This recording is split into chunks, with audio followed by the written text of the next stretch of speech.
Hello, guys. How are you? What's going on? Happy Wednesday.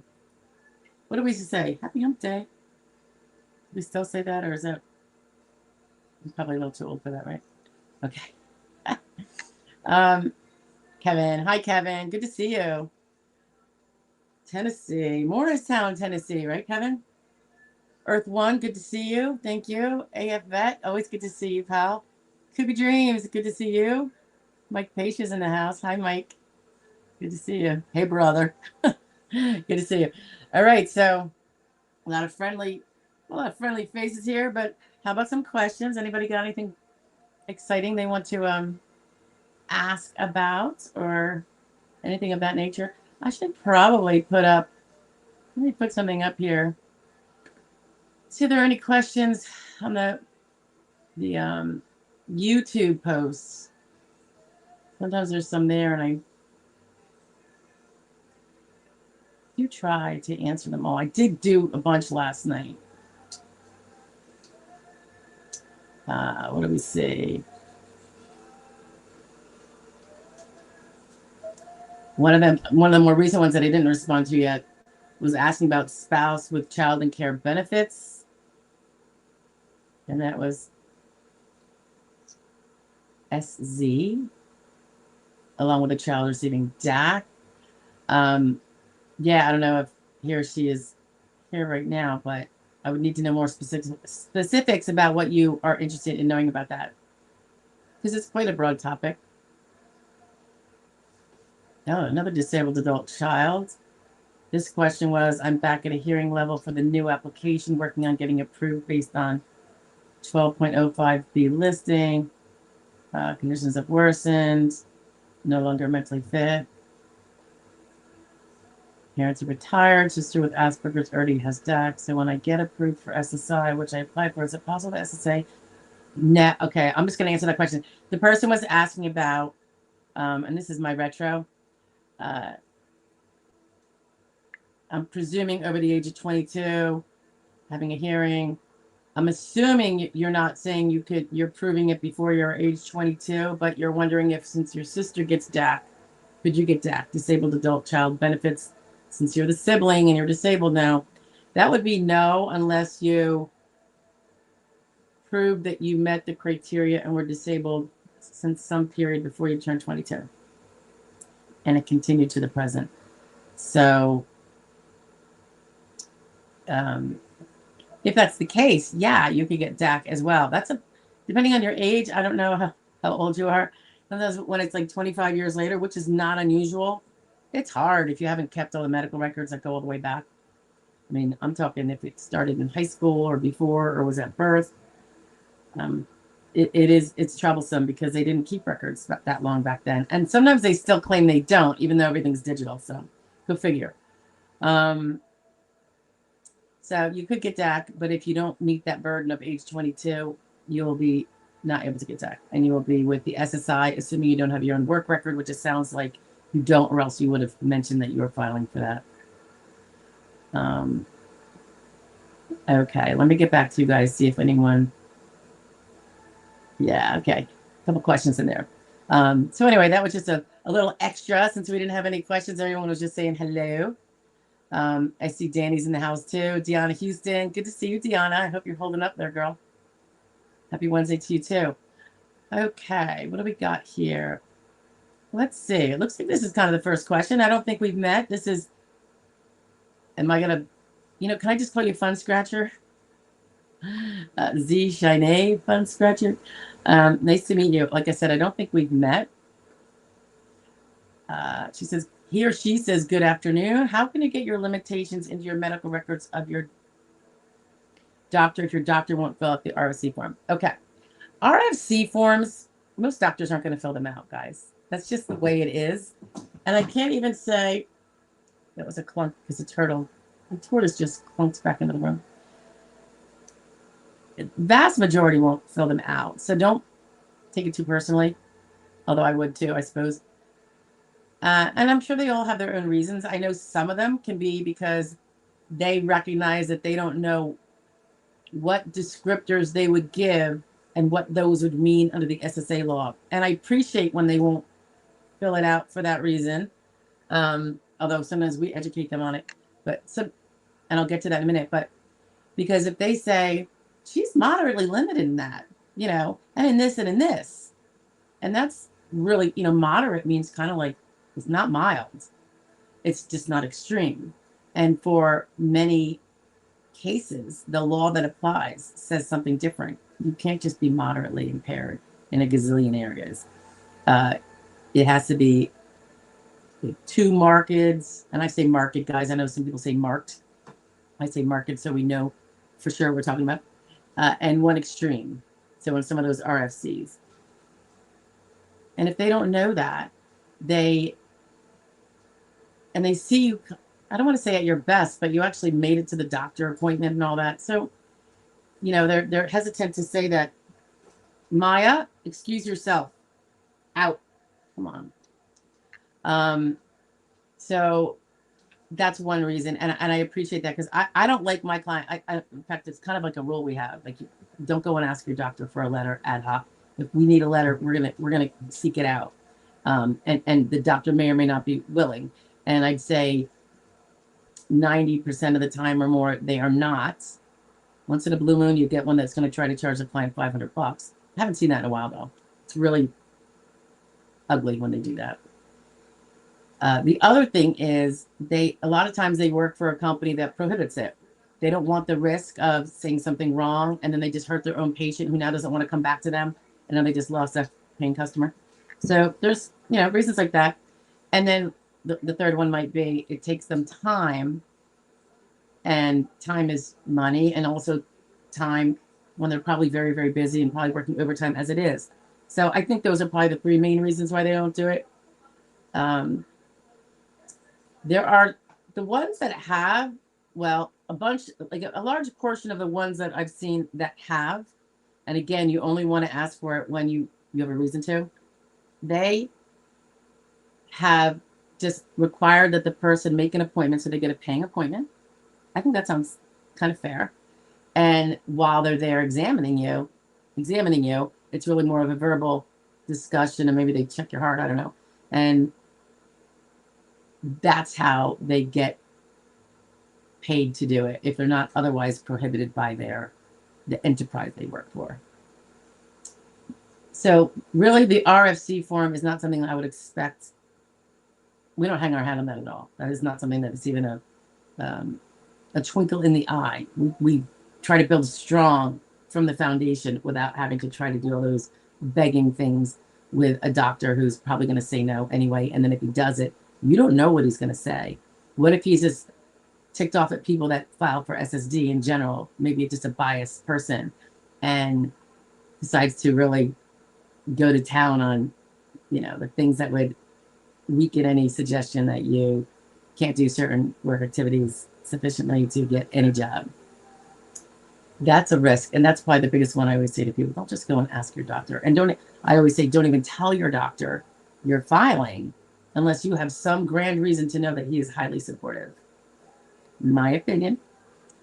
Because I've seen it in records where a person did that, and the doctor or the MA or whoever's taking that information says he's here to get disability benefits.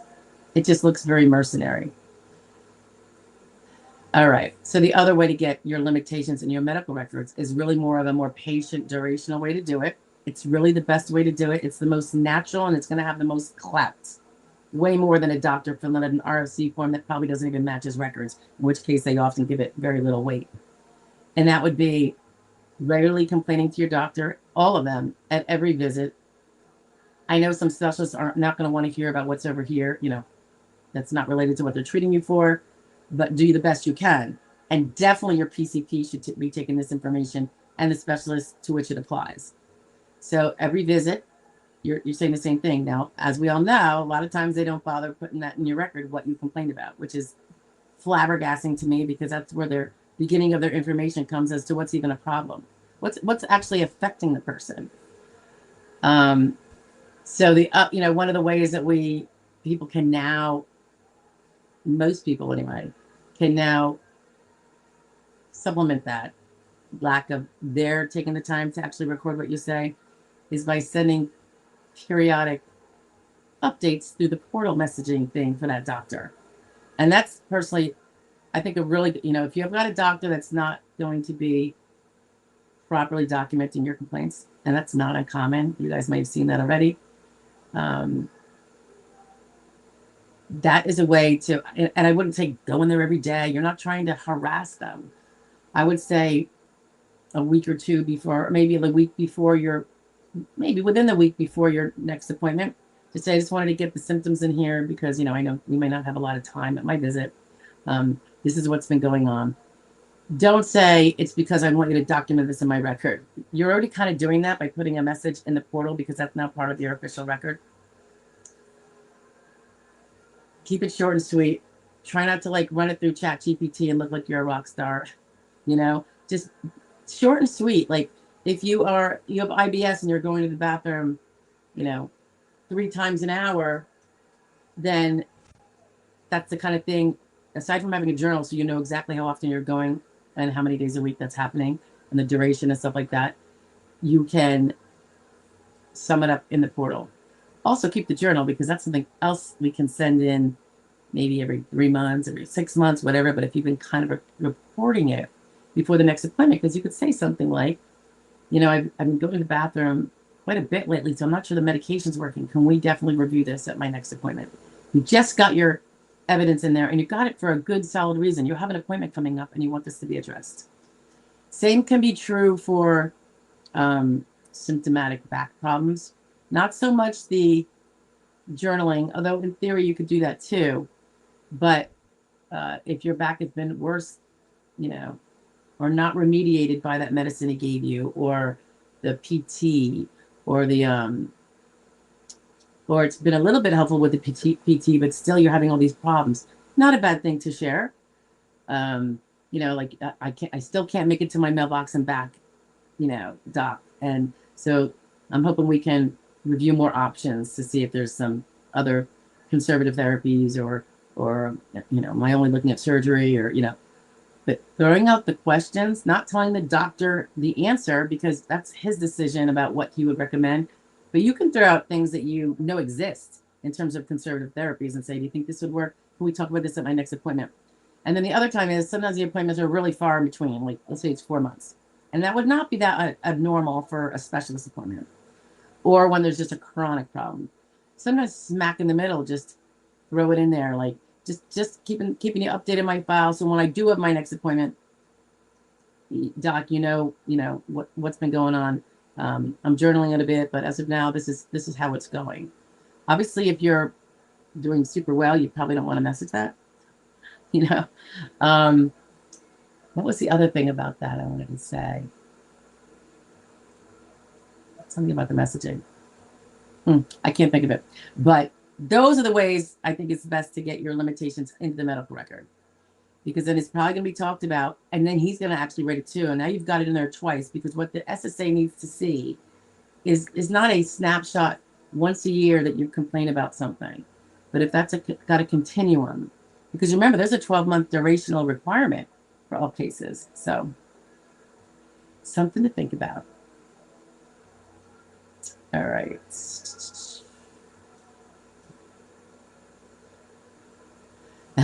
Kevin's reminding us, what can I say? I prevailed already. Yes, he did.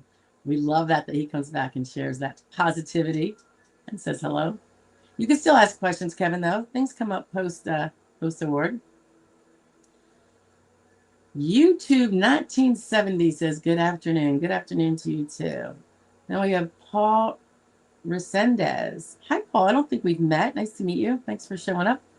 Hello from California. Great channel. Thank you very much, Paul. Question. I have been on this SSDI journey for 408 days now. Yeah, over a year. Oh, well over a year. A year and a few months. DDS said they sent the file back to the SSA in quality review. Is this normal? Yes, when they make a determination, and I don't know if you're on initial or recon. It sounds like you're on initial, or maybe you would have mentioned that, but it doesn't even matter. So DDS, whatever round you're in, made a determination and sent it back to the SSA. The SSA didn't act on it, whether it's a denial letter or an award letter, because quality review picked it up to audit it, so to speak. And it is normal. It's not every case though. It's a random audit, I believe. And generally speaking, with some rarer exceptions, and I know so because one or two people in here over the last year have said they got denied after a quality review. But I find that by and large, the quality review is there to confirm that the adjudicator followed all the steps in their little listing of things to do. It's very regimented. Well, the sequential evaluation process that they have to follow is carved in stone. That's the rules. But and that applies even with an ALJ. But I have a feeling that the adjudicators have a little more checkbox type of, in order to deviate out. I just don't get the sense that they have the power or authority to do as much reading between the lines and using extraneous common sense things that a judge has. Just my perception. Once we get Judge John on here, I can't wait. We can see what he says about that. Okay. If he, I mean, he was on the judge side. I don't know if he was on the DDS side before that. So yeah, I think that's normal. And I think usually it turns out well for you. So fingers crossed for you, Paul. Okay.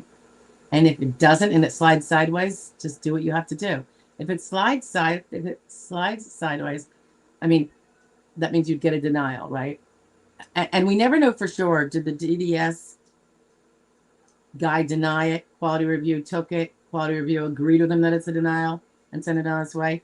That could be. I had a case that was denied. Literally, we got the notice that it was denied. And then we got a notice that it was flipped like a month later. His quality review somehow picked it up and flipped it. And it was almost like a miracle. It was an SSI young person, and we had already done an entire case through hearing over the few years before. And I just don't drop my people when they're trying hard and they're, largely following the legal advice, right? So, this guy had to get to win at some point. So they can do that. I just don't see it much. Now, I do know also you can't see it from your side unless you order your file. So let's say at whatever point, if you lose and you have to appeal, you want to order your file anyway from the SSA using that 3288 form, usually. You want your whole file. In there, like for this one that I've had a couple now, that I've had one that was awarded but with a more recent date. This is all in the last like month or two. And the quality review took it and they said, we agree it's an award, but you got to go back like another 6 months. So they gave the guy they got him back to the alleged onset date we said, instead of the later one that the adjudicator had put on it. So that was kind of interesting. And the only way I knew what was going on, I could read it because there was a DDE that gave one. DDE is disability determination explanation. They don't send that to you, but it's in the electronic file, and we get access to that. And you can get it from the SSA. I don't know why they don't. It should be in your stuff too, but it's not. In fact, we only got it very recently. Like I want to say 2025 when they started. SSA took a different stance about letting us representatives, at least, see more of our client's file. It is kind of like a due process thing, I think. So that was great. So I could see awarded at this date, which I was still thrilled about.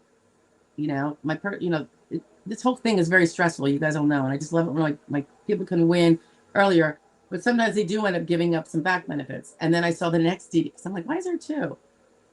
It was fantastic. So it's usually good, Paul. Hey, Chitslots is here. I love your name. Cracks me up. From Punta Gorda, Florida. Oh, you're not the other person with a different name from Punta Gorda, Florida, are you? That's funny that you would have switched your name, so maybe not. Maybe you're just also from Punta Gorda, Florida. We have another fairly regular person. Now that he's prevailed, he's less regular, which is all good. He's going on with his life, which is superb. So hello to you, shit slots. I've got such a juvenile sense of humor. YouTube 1970 says, SSA notified me today my case had been redirected from Orlando, Florida, where I live, to New York. I'm 56. It's probably, well, did they say, they didn't say they made a decision, right, YouTube?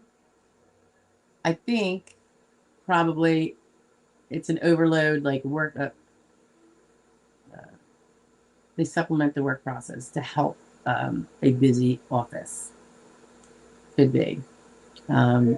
Unless you were still at the SSA level and certain age groups, and I don't follow, you know, their little nuances with this, but certain ages are sometimes put to a different office, and it would be the older ones. And you're younger than me, but you're still getting up there, pal. So that could be. But either way, that's not a bad thing. And that's assuming you're still being determined. If not, that could be like going to a payment office for that aspect. That would be nice. Hey, our Willie's in the house. Hi, our Willie. Happy August already. I know. I know. YouTube says I'm in initial stage with an attorney. All right, awesome. So I think that's probably what it is either that age-related office that handles all those. I don't know what particularly is the reason why, but it could be that, hey, all the 55 and aboves, these are the only rules that are going to apply to them. So let's just do them all here. You know what I'm saying? And then, or it could be just workflow overflow, you know, being handled by the overflow office or one of them. And we've seen this everywhere. You know, I have people with hearings where it's you know, you're in this territory and you used to be in person, you're always going to get a judge from that area. That was kind of the rules too. But, and if you they moved it to your new territory and got a judge there. But now with everything online and on the phone, I don't know that I see that all the time. And there's also a national office where they have cases, you know, they pick up cases too. So I had a case recently that was, I'm going to say out of DC, and the person's like, I forget what state, but definitely not DC. So, you know, they move it around so everything keeps flowing. You know what I mean? La Rocha's in the house. Hello, Miss Stephanie. I'm in the All Things Social Security Live this lovely afternoon. Yes, you are. Nice to see you again, Lily. She says, don't forget to like, subscribe, and share. Well, that's super sweet. I couldn't agree more. Our Willie says, was just notified that my federal appeal is getting a voluntary remand for a new hearing. That's awesome. Can't wait to tell your new attorney. I have a feeling she knows. But if she does, probably just now. DJ says, hi, DJ. How are you? Hi, thanks for being here. I was denied, as you found out yesterday. Yeah, I'm sorry. I wasn't, for some reason, I don't know. I was forgetting your history because, you know, remembering everybody on here when they're not my clients, it's difficult. No sleep for 3 days. I'm spent, need to appeal. My lawyer's partner said they are no longer taking appeals at this time. So, DJ, you were denied by ALJ, right? I assume. So those guys don't do appeals, counsel appeals.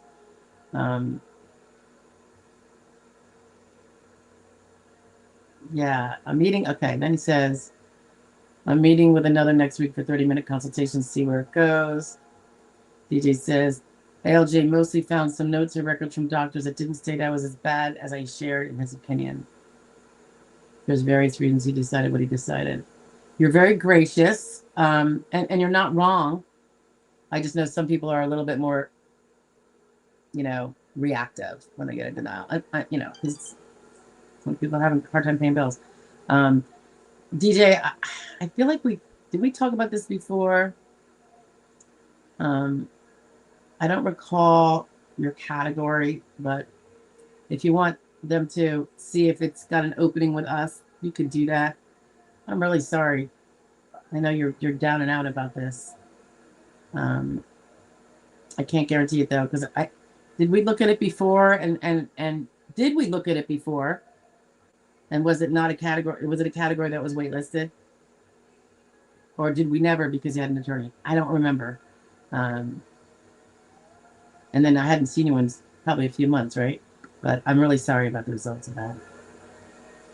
Fun Scratcher says, my PCP tells me the specialist is supposed to record my limitations, problems.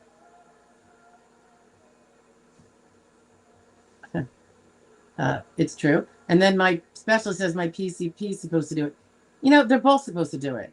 Now I could understand the PCP. I'm sorry, not the PCP. He should be writing down everything because he covers your entire everything, your whole body. You know, if you have a knee specialist, he's probably not going to want to talk about your mental health or, you know, your cardio because that's not his specialty.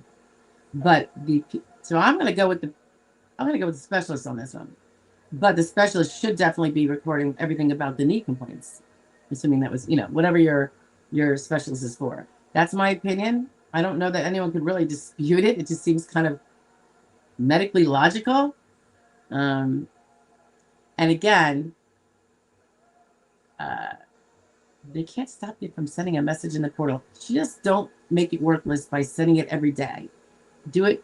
And again, your specialist. So let's say you have a bad knee, and he treats you for the knee, but not the hip. But a bad knee can sometimes then cause a complaint with the hip. So, you know, we're like overcompensating on one side or whatever. So I don't know that there's a problem telling your knee doctor that I still got the limp and now my hip is hurting me. You know, maybe he does hips too, or maybe he has a colleague who looks at hips. But either way, you're getting it in there. And that's really the basic point is that you're complaining about it. That's what we're kind of looking for. Like 18 months later, when it goes to a judge and he sees that you've been complaining this whole time, I promise you I've seen in many denials where they say, but we don't even see a complaint about this for like, you know, 13 months. So I can't really find that to be as limiting for, you know, the 12-month duration or not being, you know, improved for 13 months, which would then defeat that being part of the disability picture. So that's why I'm like, at least they can never say you weren't complaining about it. It's not going to be the same evidence as an MRI. And you guys know I babble all the time. Get those updates. If it's musculoskeletal MRIs, they probably will start you on an x-ray, but I wouldn't stop there. And that would be a squeaky wheel, and you're the only person that can do it for you. They sometimes don't even mention it. And you have like a bad back, and they're like, oh, here's some oxycodone, you know? That's not going to be enough evidence. The MRI will show what might be going on. And don't think it has to be from an acute injury at all. You know, it doesn't have to be work-related. In fact, it's better than not, in my opinion. It's degeneration as we get older. And that counts. It doesn't count for other things. It doesn't count for personal injury, perhaps. It doesn't count for workers' comp, for sure. But it counts for Social Security disability every day of the week. So those degenerative things that you're like, oh my God, my shoulder down. You know, it doesn't have to be the thing that took you out of work, but always look at your body in full. And I use a body chart for this. And go through all the parts. Is everything as good as it was when I was 20? And I'm throwing that out there. If you were disabled before 20, then you're going to have to say something different. But just for the general population, you know, which part is not, and you know, as good as it was when we were 20, that would be degeneration and or everything else that this happened to it. Keep in mind when they ask you about, you know, if you can lift 25 pounds, or I should say this in a different way, in a kind of esoteric kind of way, the presumption is, entering into the whole case, you are copacetic, no impairments, no limitations. You could do that for 8 hours a day. You could walk for 8 hours a day. You could sit at a desk for 8 hours. You could sit at a desk for 8 hours a day. You could talk to the public for 8 hours a day. You could lift, in theory, 100 pounds 8 hours a day. Although I have seen common sense judges say, the lady is 52 and 89 pounds, and even if these were mild impairments, she certainly can't be. Why they put her at heavy? She could do heavy. I remember that case. It's pretty funny. It's like, yeah, I don't think she could be lifting 100 pounds, which is more than her own weight, 8 hours a day. Crazy. But That's what you're kind of, so you got to remember, they get you as a perfectly super fit Superman, Superwoman, and you got to start nicking that down. And always knowing what the law you have to meet is invaluable, because what's the chance you're going to just by accident have those medical records connect those dots to that little, there's like 3 spots up here you have to get in the whole. It's like throwing a pinning the tail on a donkey, pinning a tail on the donkey, trying to get his rear blindfolded and not seeing him in advance. I mean, it's just crazy. All right. DJ. I met all non-medical requirements. Yes, of course, we tend to do that. He was lead judge with 62% approval rating. The hearing went well. I'm shocked, but need to appeal and move forward. I appreciate your attitude, and that is the attitude to have. How's your DLI doing, DJ? Unless this is just an SSI case. How was your DLI, date last insured? That would be my biggest worry with you right now. Unless you've been doing that part-time work we talked about to keep that DLI forever in the future. Candy Brown says, hello, Candy. I think we met recently. Hello, had my ALJ hearing 7/30/26. Very recently. Vocational expert was on audio call. They typically are on audio, not video, along with my attorney. So he was on audio also. 2 hypotheticals. Asked no to both. That's awesome. Lasted about 30 minutes. My attorney said it went well. That sounds like it went well. If that vocational expert to all questions posed never presented, said a person with the RFC presented by the judge could not do your prior work, and also says, that's assuming you have prior work in the last 5 years, and also says no to all the other hypotheticals about, is there any other job he or she, Candy, can do? And that does sound very positive. So fingers crossed for you, Candy. I'm glad you got through it. Stressful, right? Hey, Rain Gal's in the house. Hello from Tacoma, Washington. Hello there, Rain Gal. How's Tacoma? Is that rainy out there a lot? Or is that just Seattle? Or okay, YouTube says he's in the initial stage. Okay. Shitslots says, yes, it's George. Oh, George. So there's only one Punta Gorda in the room. That's funny. I appreciate you too. That's too funny. I didn't want to say the name out loud in case it wasn't you. Shit slap. So we know a you on your case under, don't we? Just kidding. That whole IBS example I gave, was that about you? No. Kidding. You too.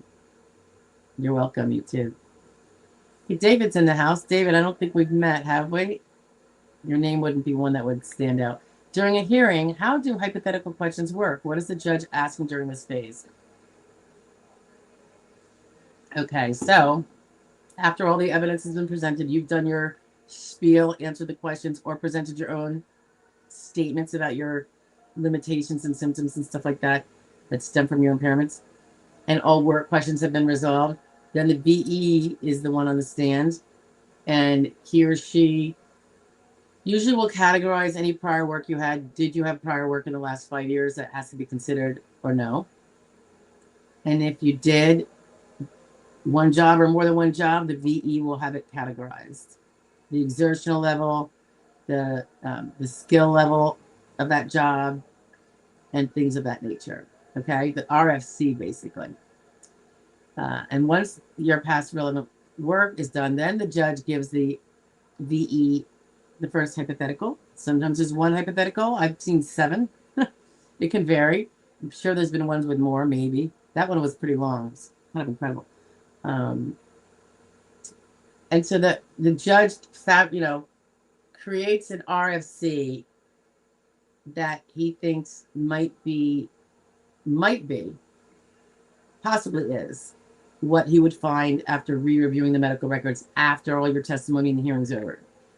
So he'll put up that RFC, meaning if a person of the same age, experience, and education as David, who is limited to light work, meaning light exertional. You guys all know how that's defined, right? That's the one that's up to 20 pounds of lifting, at least occasionally, and 10 pounds frequently.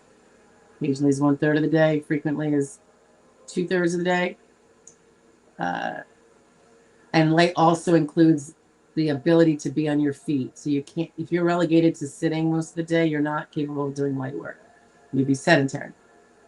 So he'll throw out the exertional, and then he'll say, and additionally, he has these further limitations.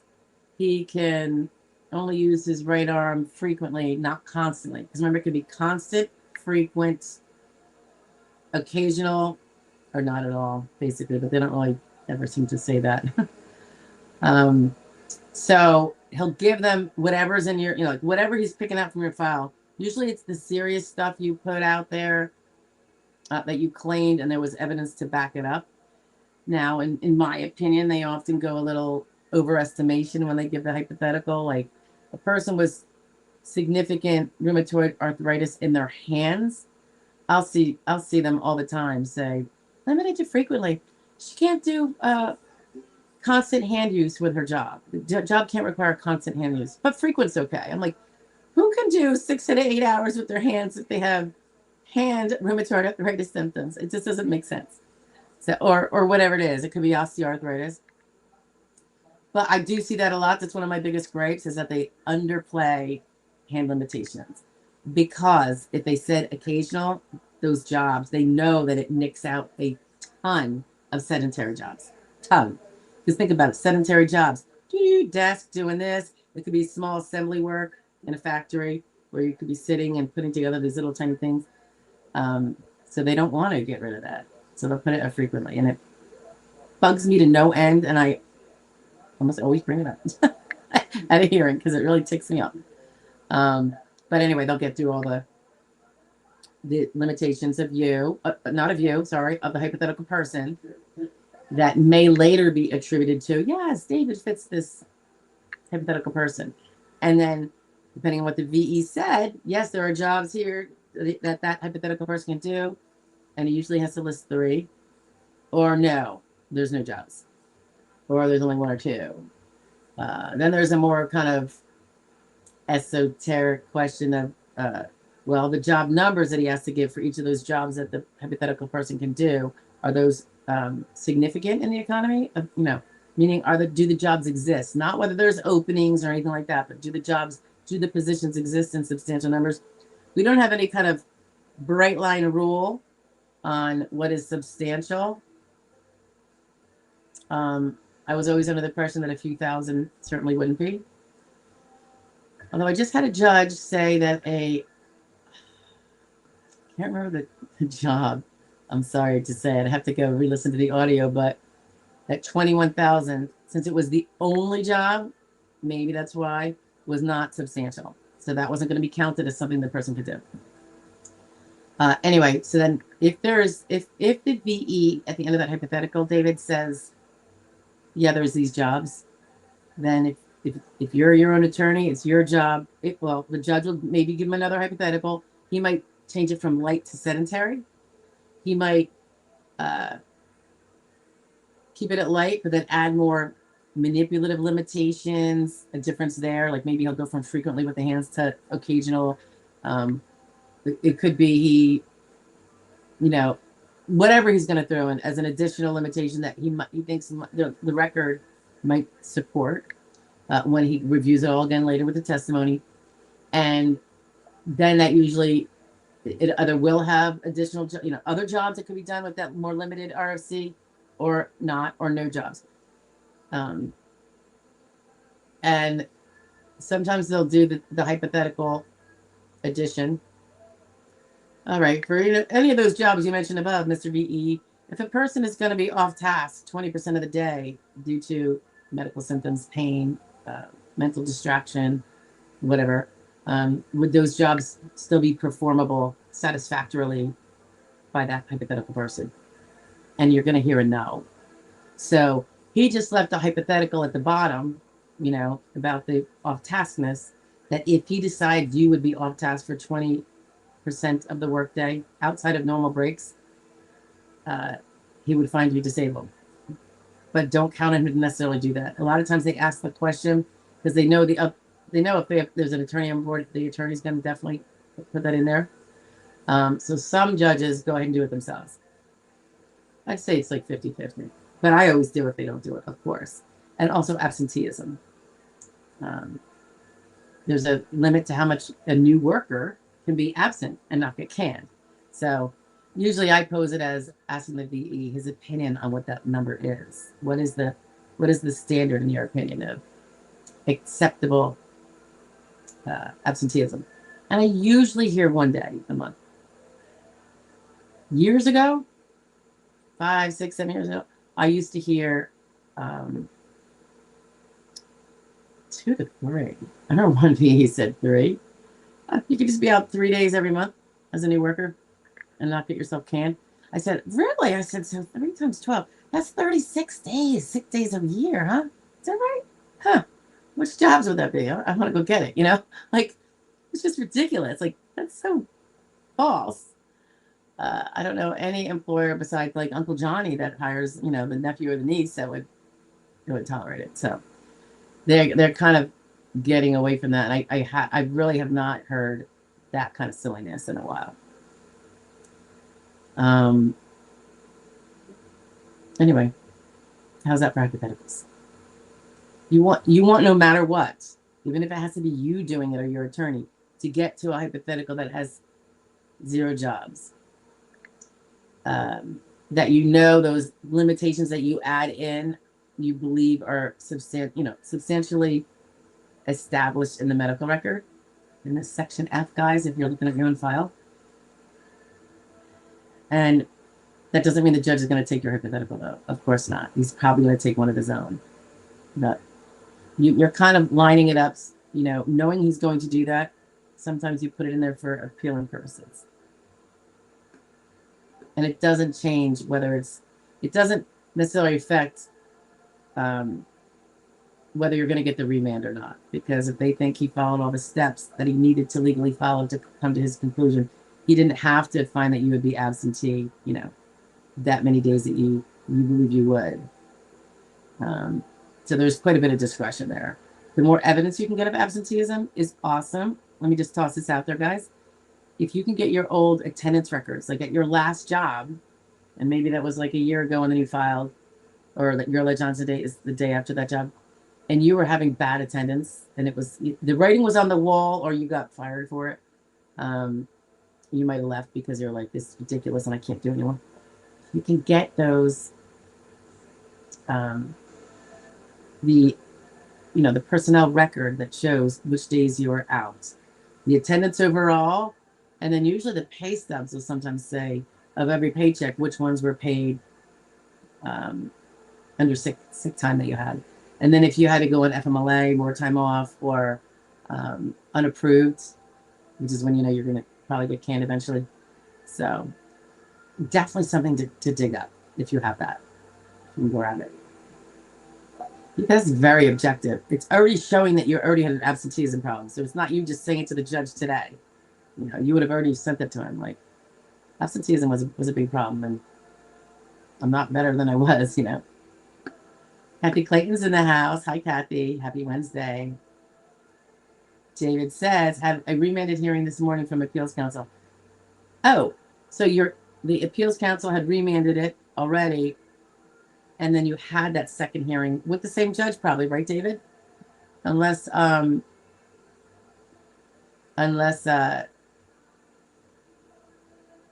sometimes it'll be a different judge, but it's supposed to be with the same judge, unless there's something barring that, at least for the first one. So what happened with your hypotheticals then, David, since you had your hearing? Did it happen that way? Or did the judge not ask any, which can be very good, because he doesn't even need it. I would think that tends to mean a listing, but. So we're dying to know, David. DJ says, cervical osteoarthritis, bone spurs, diagnosed fibromyalgia, etc. It was my judge after hearing denied. I get it. How old are you, DJ? Kathy Clayton says, I was approved yesterday, fully favorable by the attorney decision writer. So that was an OTR. Wanted to thank you for all your wonderful videos. Thank you, Kathy. Kathy, I'm so happy for you. Yeah, thanks for being such a steady presence here. I'm very super happy for you. So attorney decision writer. Now, of course, all the judges' decisions are written by the decision writers. However, I'm wondering if you're saying, I don't recall, had you gone to a hearing, or was this an OTR on the record review with an award? Because they looked at the record and said, we don't even need the hearing. This is clear. I love those. We just got one of those ourselves for a hearing that was scheduled. Well, I think I told you guys this the other week. Scheduled for May, gets canceled 2 weeks or 3 weeks before the hearing. My client is devastated. It's been a long road for her. She had a case before I even became involved that she lost. So it's been, 8 years or something. And they moved it to, by the time they rescheduled it, it was moved to October. So we're like, okay, so, and this is with a remote DLI. It's one of those cases that are kind of hard to get a lawyer on. And then I get a notice that they canceled the October one and it needs to be postponed. So I spoke to them. I said, can you, we'll waive the 75-day notice. Can you get this in without much ado? By, since it was October, we don't want to go much longer. Well, they not only did they do that, they got it in August. So we got a quicker one. And then 2 weeks beforehand, you get a call saying, would your client amend the onset to the 55th birthday, which barely loses anything. Maybe, well, it could have been a year or half a year of benefits. And this person is now like, that's like four years of benefits still getting. So back pay, which person could really use.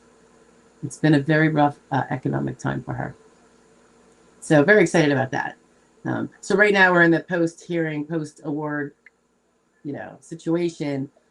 And this is something to be alerted to too, guys. When you apply, when they say, are you or will you or could you be getting workers' comp or public disability benefits? That doesn't mean you're going to be applying for SSI. That's a separate question. Something else. If you don't have workers' comp, just because you think my work really caused me to have all this stress, and therefore, if you don't have a workers' comp claim and workers' comp would never accept it, and you never even pushed it, and or they denied it, and you never pursued, don't say it's work related, because that's your subjective feelings. I hated my job and it made me miserable and made me sick. Okay, and don't get me wrong, it could be true. I know that for a fact, but if you do, you're going to have the situation that we have now where they're saying, all right, so in order to pay this person, we need to know all the workers' comp she got and when, because we have to check for the 80% rule offset. And I'm like, workers' comp? Because I didn't file the original claim. Even on this one, I came in like a week later or 2 weeks later. And so I just confirmed there's no workers' comp here. It's totally not an element that would be workers' comp anyway. And the answer is no. So I think there was just confusion when she filed. Maybe she was thinking public disability benefits, SSD, but that's anyway. So we have to prepare a statement for her that there's no workers' comp. That was a mistake. Never had it. Don't get it. No public disability benefits. No. Because I've had SSA offices say, well, you have to prove that you're not getting it. How do you prove a negative? How do you do that? Do you write to every workers' comp insurance company in the world and say, could you please do us a favor and confirm that this person you've never paid him? I mean, it's ludicrous. So I'm trying to divert that from happening by having like a certified statement from her, saying, no, I've never had workers' comp. And the other thing we can do, although I don't know that it would really work, but although I use it all the time when I do know the employer, well, I do know the employer here, but there's no past relevant work, so there really is no employer. Something called the SSA 1709. When you can't get any records because you're like, I don't even have any, and my attorney doesn't talk to me, or I didn't have an attorney. Let's say you did have workers' comp or did not. I would fill out the SSA 1709 that gives the SSA, it's their own form, permission to go seek out the labor department and find out if there's been a workers' comp claim. Because all those workers' comp claims are, you know, registered, if you will, with, I think, the Department of Labor. So it's like, come on, SSA, you guys got your fingers and everything. You can touch, you know, you can go in there and I'm giving you a release. You'll find what you want, because I'm telling you right now, there's nothing. And I can't prove a negative because you're not listening. Yeah, it gets me really hot and bothered. Can you tell? It's very aggravating when they do that. DJ says also, bad constipation and general anxiety disorder, GAD, depression are overlapping. Yeah, I know. I want to know what your age is there, DJ. Refresh me. YouTube's giving some positives. That's nice. I love it when you guys do that. Okay. Paul says, thank you. I appreciate what you're doing for us. Have a blessed day. You too, Paul. Thank you for that. That's very kind.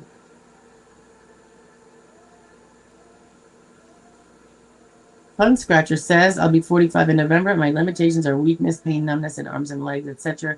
Sitting, standing, walking limitations, prescribed walker, and scheduled for injections and surgery.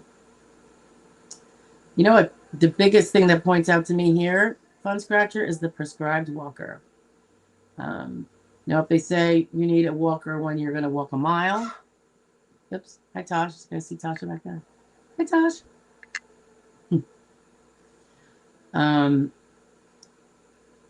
If someone's prescribed a walker because they need it for basic walking, not just, well, if you're going to go to the airport in Chicago, O'Hare, because I think that's really big, right? Well, they're all big, but if I recall, the time I was there, it was like, it just seemed really long, like a mile. It probably wasn't, but I had my, at the time, she was like 72 years old, mom. And I'm like, Mom, we got to run to catch our flight. Prescribed walker. That could be a big thing if you need it for all walking. Because then, even a sedentary job, you know, they say sedentary, you need to be able to, you know, allows for, and you need to be able to sit for 6 hours out of 8 hours. The other 2 hours, they say 1 to 2 hours of every sedentary job, you have to get up. Maybe you have to go to your supervisor's office, or you have to do this. You certainly have to go to the potty, you know. And that's why it's a 6 hour thing and not the full 8 sitting. So, if you need a walker to do that, first of all, it's going to eliminate any job that you need. Like even a cane, you can, they will say that with a cane, you can still do an office job because you can use the other hand to bring a folder over or something.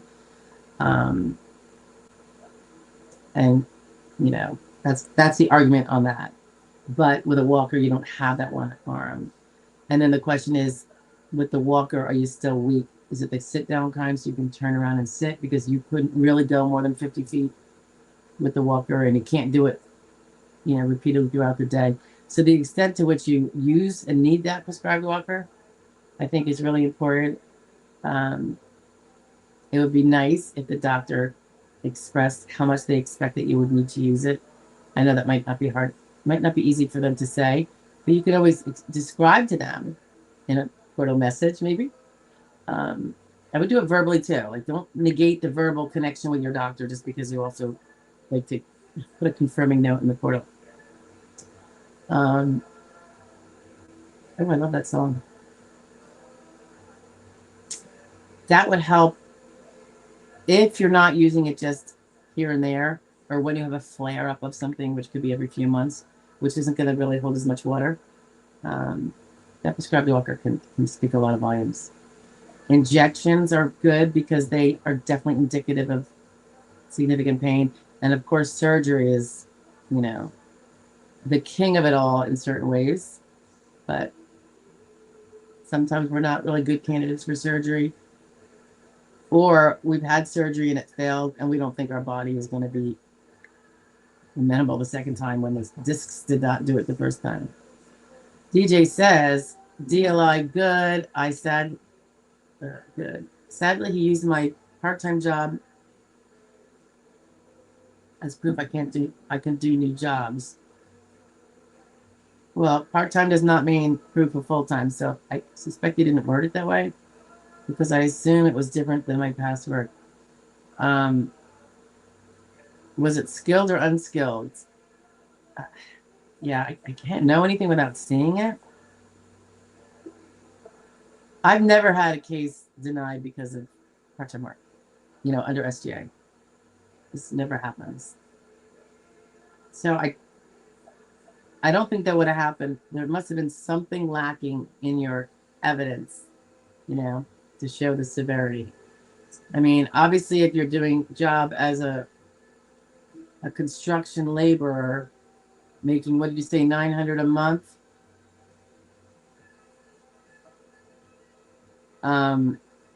That would belie the, back problems, all that kind of stuff. The mental health stuff you mentioned, that can help. That can prevent full-time work. Well, not preventing part-time, but it still doesn't mean you can do full-time work, and that's what they're tasked with determining that you could do. So, I would get into the weeds a little bit about what those medical records said, and really cross-check, I'm glad your DLI is good. Fun Scratcher says positive findings in EMG, CAT scan, and MRI. And that's critical. How positive are they? Right? A little bit of narrowing is not going to say too much. It depends what, how. It's good because it's objective. But then it's like, okay, so what does it signify? Mild positivity or severe positivity? Rain Gal says a lot less rainy than, because that's right, your nickname is Rain Gal. A lot less rainy than typical lately. Oh, that's nice. Right now, the wildfire smoke is hitting folks with asthma hard. My neighbor isn't even going outside unless she absolutely has to. Is that the wildfires from Canada by chance? I'm here in, I guess it's Northeast PA, but so we're way south of the border, and we had 2 really smoky days down here, which I'm sure, I know it's from Canada, which that's not that typical. I don't see that a lot. My sister lives in Minnesota. I think they see it more because they're so much more north.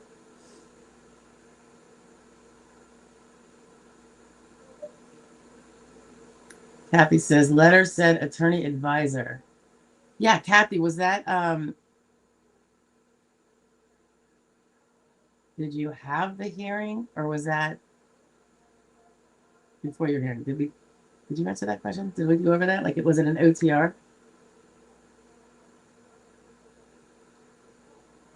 Heaven says, my hearing lasted 5 minutes. ALJ asked me, can I walk or stand for 8 hours? Then gritted me at age 60. For the record, my hearing was solid gold. I go to PCP and specialists every chance I get. Diary is, his diary date is 5 to 7 years. That means medical improvement not expected.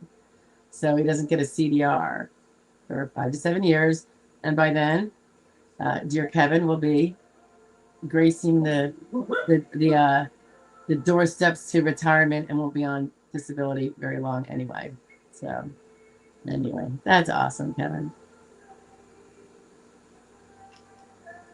Yeah, Kevin's pointing out that I'll be 67 when I get a CDR. You won't get it. I mean, you're just gonna roll it through. Marcus is in the house. Hi, Marcus. Have we met? I don't think we did. I know a few Marcuses though. Question: what is the rules for a left frontal extraaxial mass? I just had an MRI. There's no rules on that. I just had an MRI on July 9th, 2026. And last Thursday, I found out that the neurologist found it, and I already have PTSD, anxiety. There are no rules. You either can work or you can't work. So, what are the symptoms that are caused by that?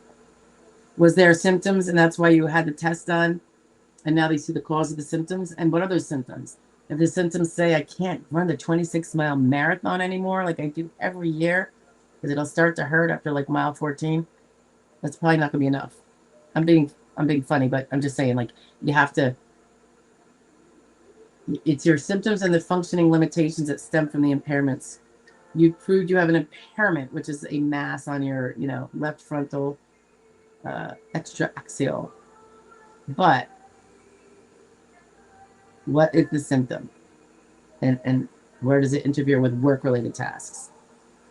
So that's just standard what every case has to determine. So that's not just yours. And it all depends on what's showing up. What are the symptoms that you complain about to your doctor? Did he record them in the record? Has this been consistently recorded? Has it lasted 12 months? Or is it expected to last 12 months? So all those kind of things. There's kind of a multi-criteria check for all of these different things, each and every single one. And of course, something's always changing in there, right?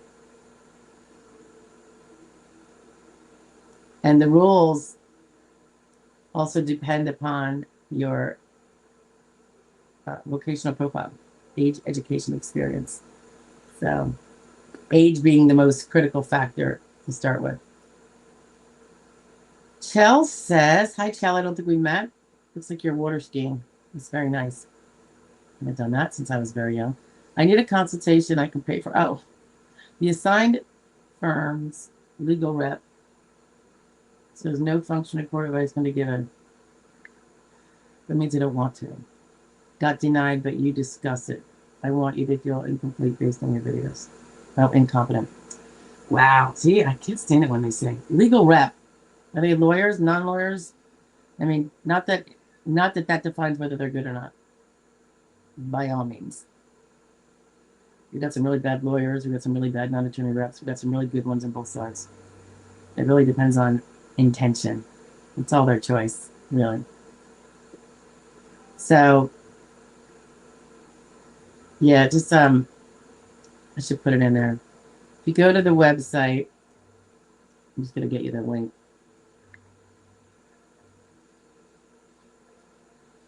This is where you can go for possible consultation. Oops. It's going to be in the comments, guys. Link.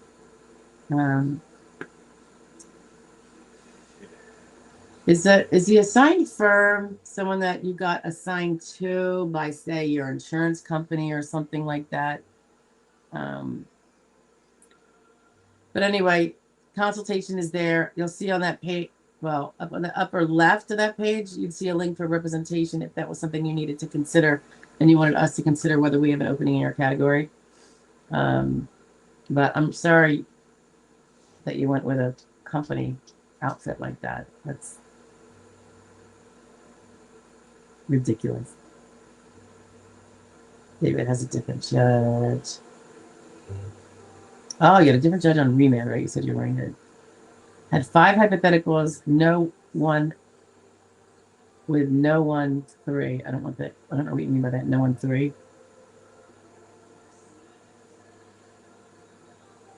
I don't know what that means. With no 1 3 of them.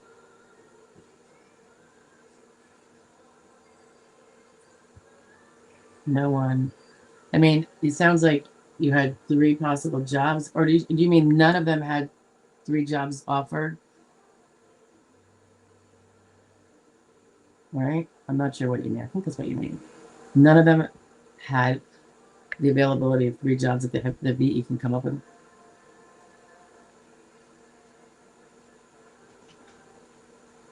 Huh. This is, I'm going to call you, I don't know what. We'll just say, we'll call you yes. Okay? Very long. Good morning, my friends. God bless you all. That's wonderful. All few places more. This money used to do my dream. Help me. Okay, I can't. I'm here to answer questions. So if you have a question, yes. That's what I'm here for. So I will definitely answer if it's answerable. DJ says he's 53. It was on my birthday, July 2nd, and onset date is 2023. What is your DLI, DJ? You would have really hyped, just so you guys can understand what he's saying. So DJ got denied, which is very unfortunate, and I'm so sorry about that. DJ's 53. DJ is subject to the rule that says if you can do light work, this is for the grids. The grids won't apply to win you out if you can do light work. He had to prove that he was limited to sedentary and no more than sedentary work. It is a high bar too, you know. And they don't dole it out like candy. What is your DLI, DJ? Can you tell me that? Onset is July 1st of 2023. Does that mean you worked through June of 2023? If you've been working steady until then, even if part-time, but steady, your DLI is probably end of 2028. So you still have time, notwithstanding the appeal and such, you know, at least you have something beyond that if you needed it. But the 50 to 54 range, which is better than being under 50 in terms of the laws that apply, is still not, I mean, you have to be very proactive on your case. If you just think, you know, well, the doctor didn't tell me to do that, so I didn't do anything about it. Nope, I didn't ask. The doctor would have told me. That's going to be that is probably most likely not going to work out too well for you. It's never easy, even with 55 and over. You got to still meet those 3 proms through all the proofs. But 50 to 54 is much more difficult than 55 to 60. It's easier than under 50, though. So, I'm not saying you did that, DJ. You seem very diligent. They do have a, you know, it's forever been, they're trying to avoid paying out to the 50 to 54-year-olds unless you have really, really, really clear evidence that they can do no more than sedentary. And if they already had a sedentary job and they're saying they can only do sedentary, they might still be able to do their old job. There's that too. Kathy says, no hearing, it was OTR. Yeah, when you said it came from an attorney advisor, that's what I would think. OTR. I love those. Those are the best, right? It's just like, it's so great. Your hearing was on your birthday? Happy belated birthday, Deej. Oops. LaRocho says, by the way, guys, we're 1 hour and 7 minutes in. Just so you know. I'm losing my voice. LaRocha says, I had my hearing with the ALJ on Friday afternoon, and he mentioned that he could find approval from July 2023. I may not like it since I applied a few years ago. He said you could have an attorney. So he's saying when he thinks the evidence is strong enough for you to win is July 2023, and you are insured in July of 2023? So he's saying he'll grant you if you give him July. So did you amend your onset date? What happened? Inquiring minds want to know. Typically, I would think he said he would. Was it an evidence thing or was it a birthday change? Either way, just remember the judge is saying, in his opinion or her opinion, the evidence matched up with the rules meets disabled in July of 2023, but not before it. You could say, well, I'm not going to agree with that. I'd rather just not be awarded and I'll appeal. Could be. Or if he's going to do the solid, you don't have to amend your onset date to agree with him. He's not going to give you a fully favorable. If he's being solid, he would give you a partially favorable with the July of 2023 onset date. And then it's up to you whether you got the cojones to go and appeal it, you know, knowing that they can reverse the whole thing. Then you could be squat out. But if you, it's something you really need to make sure you know. I mean, you have an attorney, I think, right? So here's, oh, you said you don't have, you said you don't. So what did you do? Did you not have the hearing or did you have the hearing? I mean, July of 2023, that's 2.5 years of back benefits.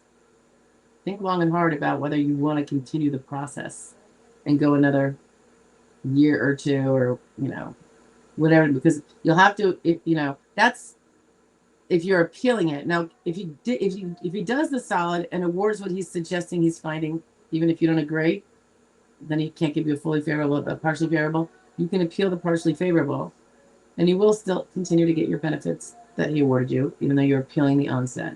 But you do have the risk of it, you know. Chances of that are slim if you're over 55, but just saying. I mean, you could risk it. It's just like, do you really want to, you know, be living with it much longer, you know? It's stressful, and it means you got to be really diligent with those medical treatments and all that. Something to think about, but I'm curious. Did he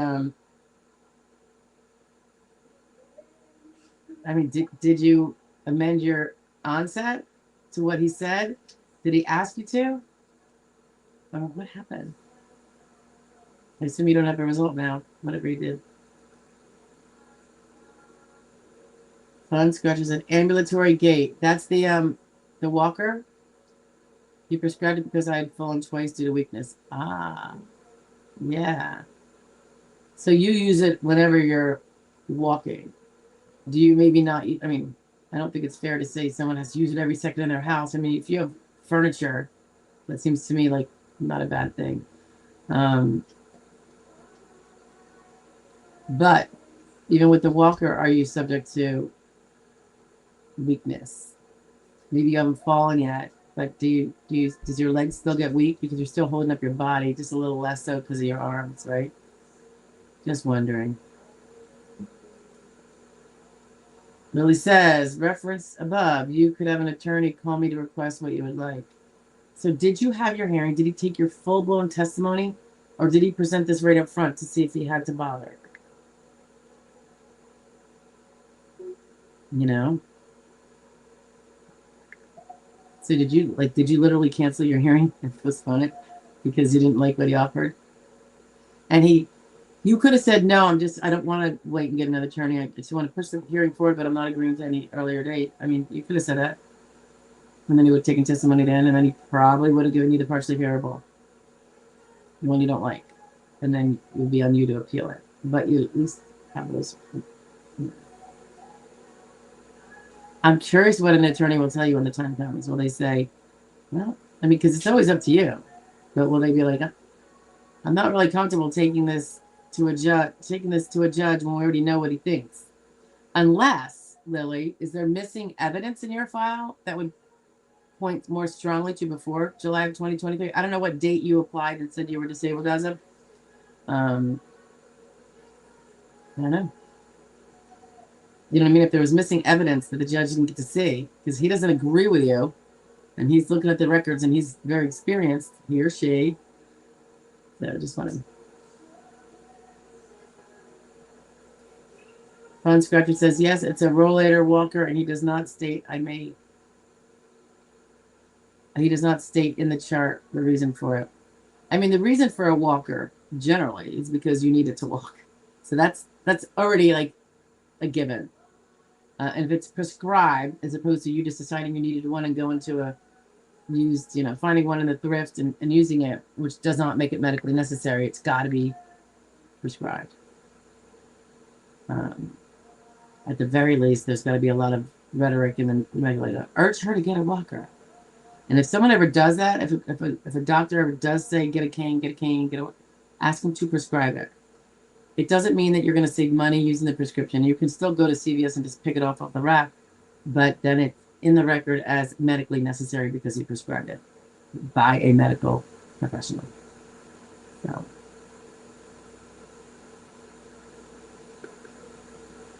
You know what you could do, Fun Scratcher, is if you are using it, let's say you're using even in your house, if you're zipping to the bathroom, maybe you don't use it if you're going from one chair to one recliner to the other recliner in the living room, because you're like, I can hold on to this, and I just can't. But if you're using it all the time, like anytime you're outside the house, and even sometimes in the house, it's not a bad thing to, make clear that I'm still using the rollator all the time like I started to. I was kind of hoping I'd be a little stronger now, Doc. Can we talk about how I might get more strength back in my legs at my next appointment? Like, should I have physical therapy, Doc? Sometimes you just gotta speak it to them. And that would be a message, by the way, Fun Scratcher. So it would be stuck in your record because it doesn't strike me as a tape that's going to take time to put it in. Lily says, I applied 2020, last received survivors 2021. I'm sorry for the broken messages. That's my No, that's okay. I mean, you're on a chat board. It's not a problem at all. I expect that from the best of us, including myself. So you're still insured as a July. I mean, you're not insured now, obviously. So if the case went south, you would be poop out of luck, right? Now you're getting survivors. Is your disability, I'm assuming your SSD is going to be far greater than what you get in survivors, and it's going to replace it.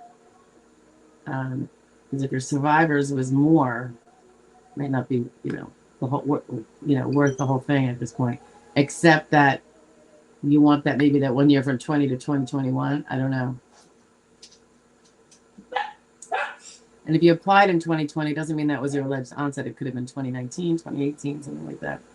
Hey, Tracy's in the house. Hi, Tracy. Tracy hears ya. She says, hi there. Do you recommend to your clients to take an outline summary to CE exams? I'm getting mixed messages on that. I personally don't. I'm not necessarily saying it's going to hurt you. The doctor might take it, might not take it. If you're saying because you're not going to remember, I mean, you don't even know his questions. So usually the questions that he asks you are going to trigger your knowledge of yourself. So, all right, guys. No more barking, please. Sorry, I have the door open because of the air conditioning. So I don't think it'll hurt you one way or the other. I mean, it might look like I need notes because I don't know what to say. I need to be prepped for. Remember, it's a doctor appointment, not a treating doctor appointment, but it's, about, what you know to be so. So I don't know. I don't, because they're just gonna ask you. You've seen the videos, right? The kind of things they ask. V is in the house. Hey, I haven't seen you in a while, have I? I hope you're doing okay. I'm turning 62 years young in September. I have SSI. Do I have to take my retirement then? Oh. Unfortunately, yes. Because now you have insurance benefits that can cover part of your basic living needs. So the welfare program doesn't have to, the taxpayers don't have to pay that part because you have insurance that covers that you work for. So that's one of the negatives about SSI versus SSD. You'll be, if you have access to early retirement, you're going to have it accounted. I mean, if you just said, forget it, I already won the lottery, I don't need to do either. I'm going to go off SSI, not file early, wait till I'm 67 and get the full amount, or better yet, wait till 70 and get the far bigger amount. I think you could probably do that too. But I'm guessing that you can't afford to do that and didn't win the lottery. My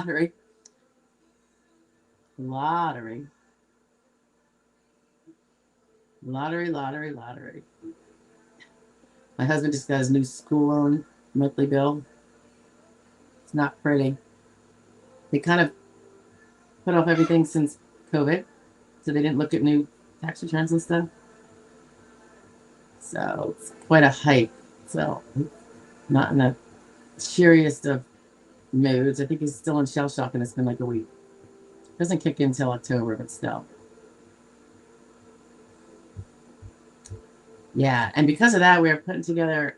I'm gonna start putting together something about. I don't know if you guys have school loans, but just a little bit about what to do if you're disabled and want to see if you can discharge your school loans. I have that in the works. It's quite a long way through, but I have to just get into really proofing it and everything, and so that's going to take a while. But yeah, it was something I kind of jumped on. I'm like, how do you know? Like, people do ask about the school loans on here at times, and then privately, and I don't really have anything besides the general, like, oh yeah, go to the Department of Education's website and fill it out. But it'd be nice to know maybe a little bit more in advance that one can read. All right, so this was the consultation URL. Should she need that consultation? You never know. Maybe we have an opening in your category. Well, it stinks to have to switch attorneys. It stinks for us, actually, the most. Sometimes we do it. You know, if you're otherwise a case, we would be able to take because of the category. So something you can think about. I don't know what the category is, though, so I don't want to say it too glibly. Ouch, hell, I don't know what your original question was. Oh, you were the one about the consultation. That's funny. Okay. Yeah, that's disappointing that they did that to you. That's not that, I mean, that's very common, unfortunately. But that's one of the most important things we do, actually. Work history report and function report. And it sounds silly, but it really is, because those things are what can sink your case.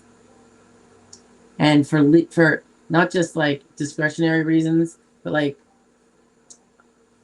the work history report, if you're over 50,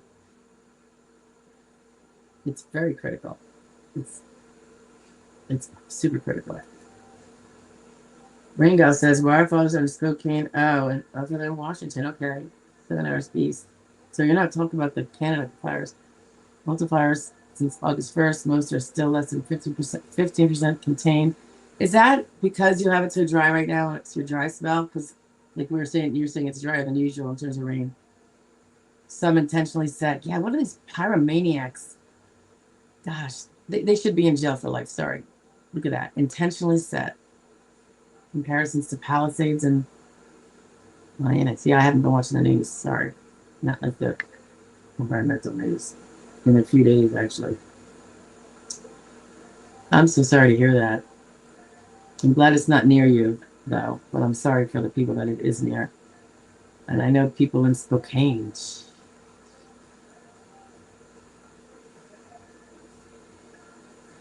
Sunshine's in the house. Hi, Sunshine. I had my mental health CE in May, but still no determination. Yeah, we talked about this last week, right? Was that you? How long do you think for answering regarding initial application? You know, I would have thought you would have had a determination by now, given that you had your CE and, but there must be, you know, do you talk to your adjudicator? Are you self-representing? I would call that adjudicator and make sure, what are you waiting on? What, you know, am I missing anything I need to get you? Have you been, if you're pro se, have you been updating her on all of your visits as they go along? That's what I would be doing. At least maybe even weekly. If you have multiples. If you only have one that you go to, maybe it would be monthly, but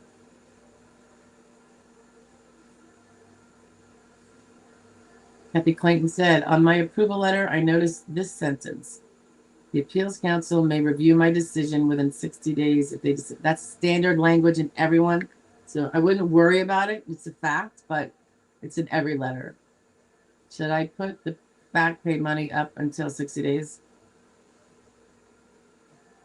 You mean, should you not spend it? So rare. You know, I mean, technically, that's probably the most conservatively safe thing to do. But all the award letters, even after a judge, it's a hearing, they have that language in there. So if they reversed it on you somehow, you would just be having another hearing. And honestly, if they reverse the judge's award, the judge is going to go out of his way to make sure you get that award because he already knows what he thinks. He made the decision. The attorney advisor doesn't make the decision, by the way. But she does advise them, of course. All right. He already knows in his heart that you're disabled, and he found the evidence to support it in his opinion. If the appeals council were to turn that around, my strongest bet would be that he's going to make sure you win regardless. I mean, unless there's something wonky, he's going to now make because they would have remanded it and said, you didn't do this, this, or this, judge.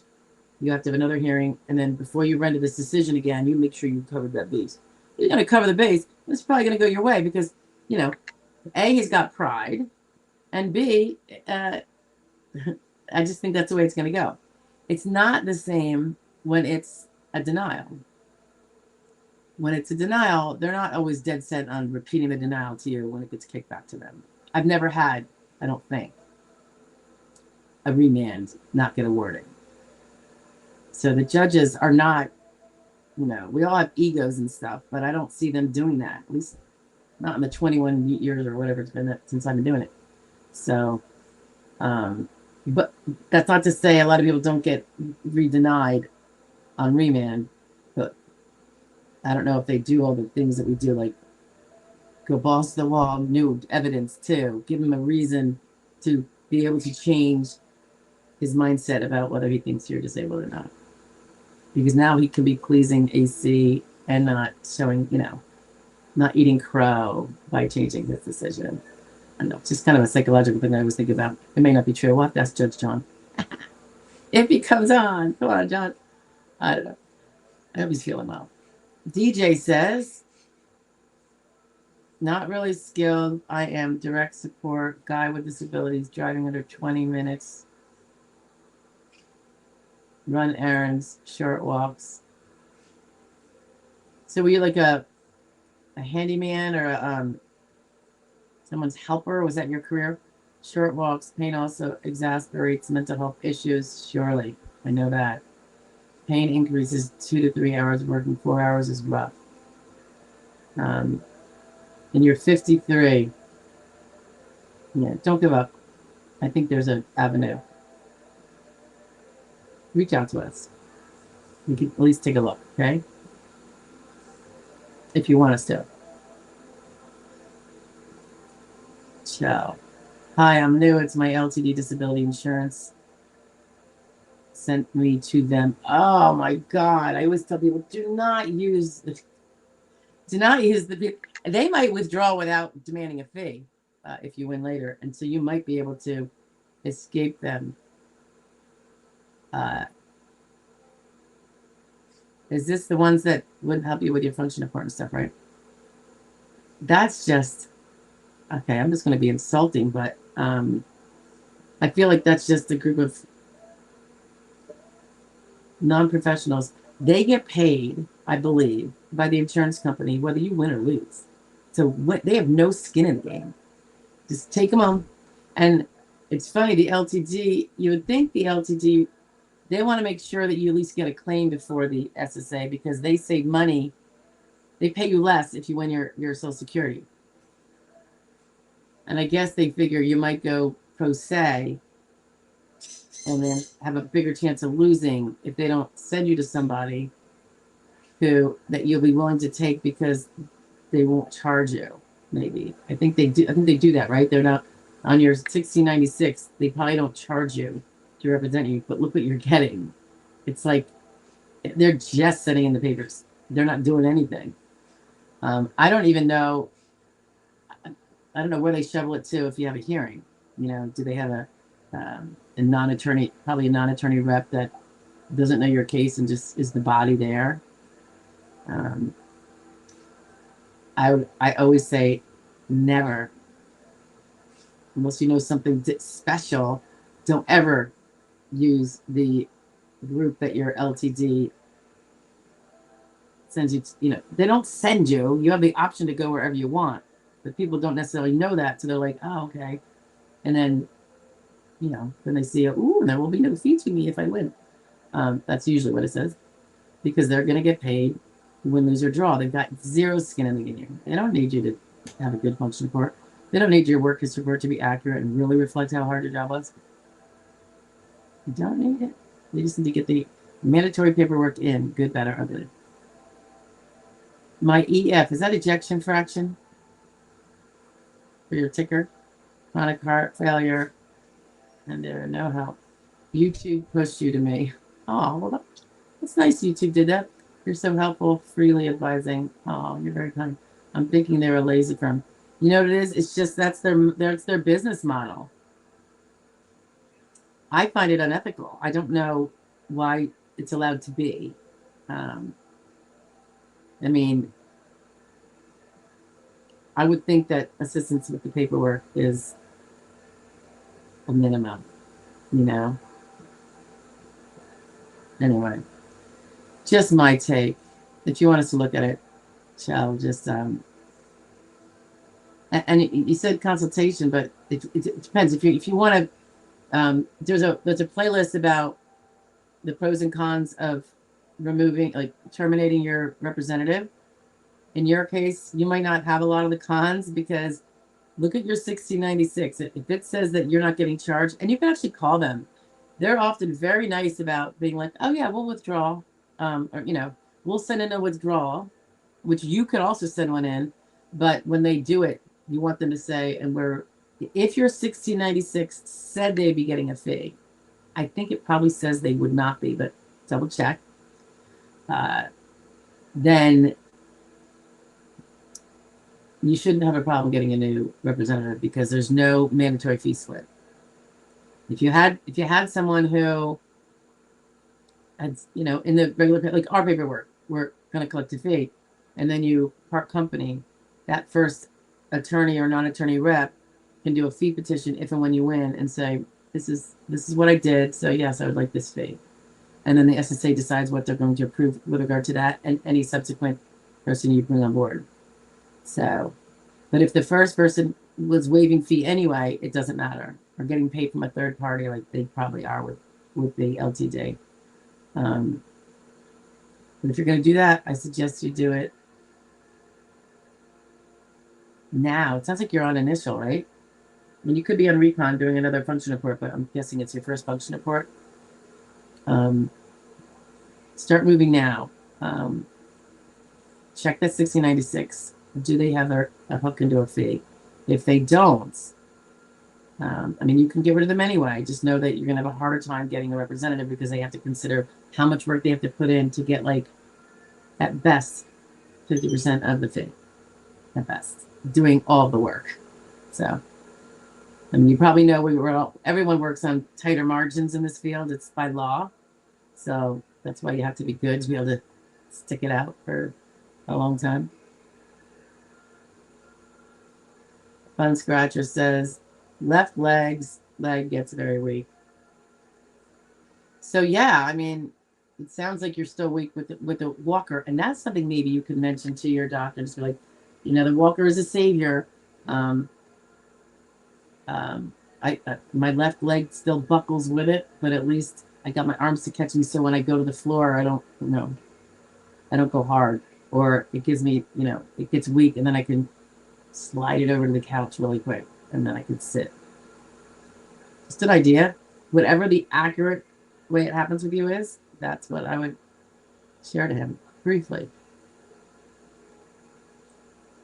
LaRocha says, I don't have an attorney, Stephanie, but I had applied since 2021 for SSDI. I thought you said 2020. Oh, in 2012 for SSI. 2012. He asked for updates for 25, 26, already uploaded medicals for new PCP. I had a full hearing. What is your DLI, Lily? Did we talk about this before? I know you and I've chatted on here a bit, but because you're so nice. But I'm wondering what your date lasting short is. I mean, if you're filing for SSI in 2012, does that mean SSI is a deemed application for SSD? So did you, for some reason, not have insured status, but then you started working after 2012, became insured, and then you could file for SSDI? Curious about the work history. Kevin Johnson says, law firm I had is the state where your sister lives. Oh, Premier out in Minnesota. Is that a law firm? Or is that a advocacy firm? I don't know. It could be a law firm. LaRocha says, he might request a second hearing, is what he said. Just in case I missed anything, I wanted to tell him. But I'm good with his best judgment on my disability case. They don't usually, did you go through a full hearing where he asked you questions about your functional limitations and stuff? Or was it that very beginning you said, hey, listen, if I'm curious about how that went down. You want to know why I'm not driving much anymore? ALJ was a sweetheart, by the way. Yeah, they usually are. I very rarely, I think 2 or 3 times in 21 years have I come across a sourpuss, meanie judge. And the irony, right? This is going to sound bad. The 2 times I can think of, and I just assume there's got to be another one. It was both women. I hate to say that, but it was true. And both white people were awarded, nonetheless. But yeah, so, and one was a woman client. She was brought to tears by the judge. It was not very nice, and very droll and just crap. Not a good ambassador, he has to say. And then the other one was a male client and a grumpy arse judge. This is in Pennsylvania. Well, one was New York State, upstate, like Binghamton area, and one was, and his both are quite a few years ago now. I don't see that a lot.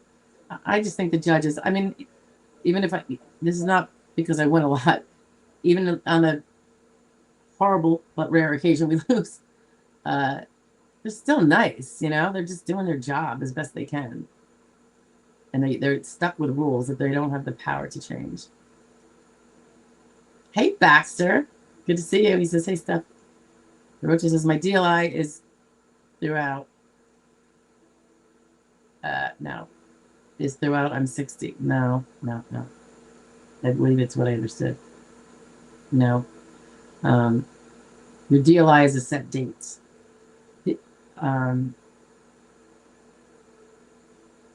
Yeah, it's a set date, but you don't have your decision. If you wanted me to figure out your DLA, I could do it, Larocho. Give me like a redacted the earnings statement that covers at least until you stopped working, you know, earning in any way, and we could chart that out for you. I'm just curious because your dates seem weird to me, and that will affect a lot. The Slot Sisters. I was told nice to meet you guys. I was told I actually meet listings. I actually meet listings and equal them. Hopefully the ALJs see it the same way. Oh, someone else told you that, but that doesn't mean, like, who told you that? Your grandma or? I'm just kidding. But was it like your lawyer maybe? That they believe you meet the listing. That's important. I think, you know, that's a strong, if it's an educated person, if not someone just shooting their mouth off, that's a strong indicia that you have a good chance of meeting a listing. Be surprised. It's weird how, like, you know, a judge will see something differently, but all listings are good. Baxter says 3,000 milligrams Keppra, 400 milligrams Keppra. Norco 10 twice daily. And I don't know how it got hurt. That's a lot. That seems like a lot to me. I imagine I'd be in La La Land, but I don't know. What do you think?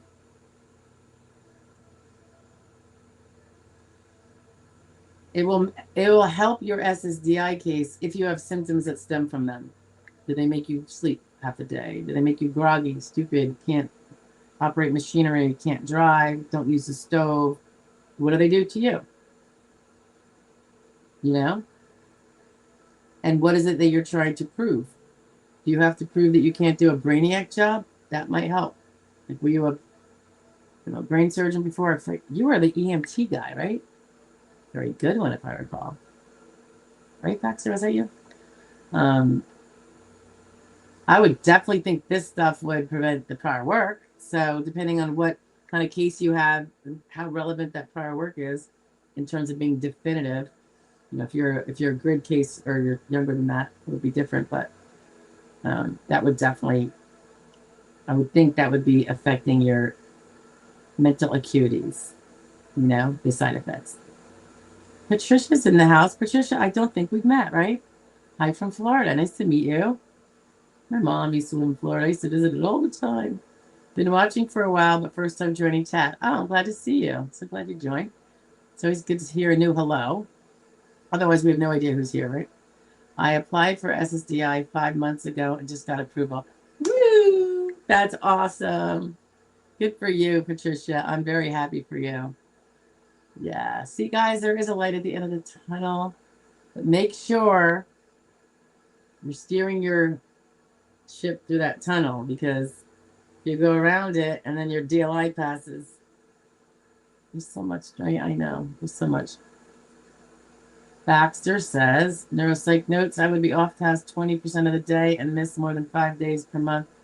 Oh, I can't say whether the ALJ accept it because I'm not the ALJ. Did the neuropsych notes, are they well supported by other notes that kind of hint at the same thing? Or is it out of the blue? Who says this? Is this the neuropsych that you paid for his opinion? Or was it an objective guide? It's not, doesn't have a conflict. The most important part is not that latter. It's whether it's well supported by the other very robust treatment records. Someone that would, you know, whatever neuropsych, it's just, well,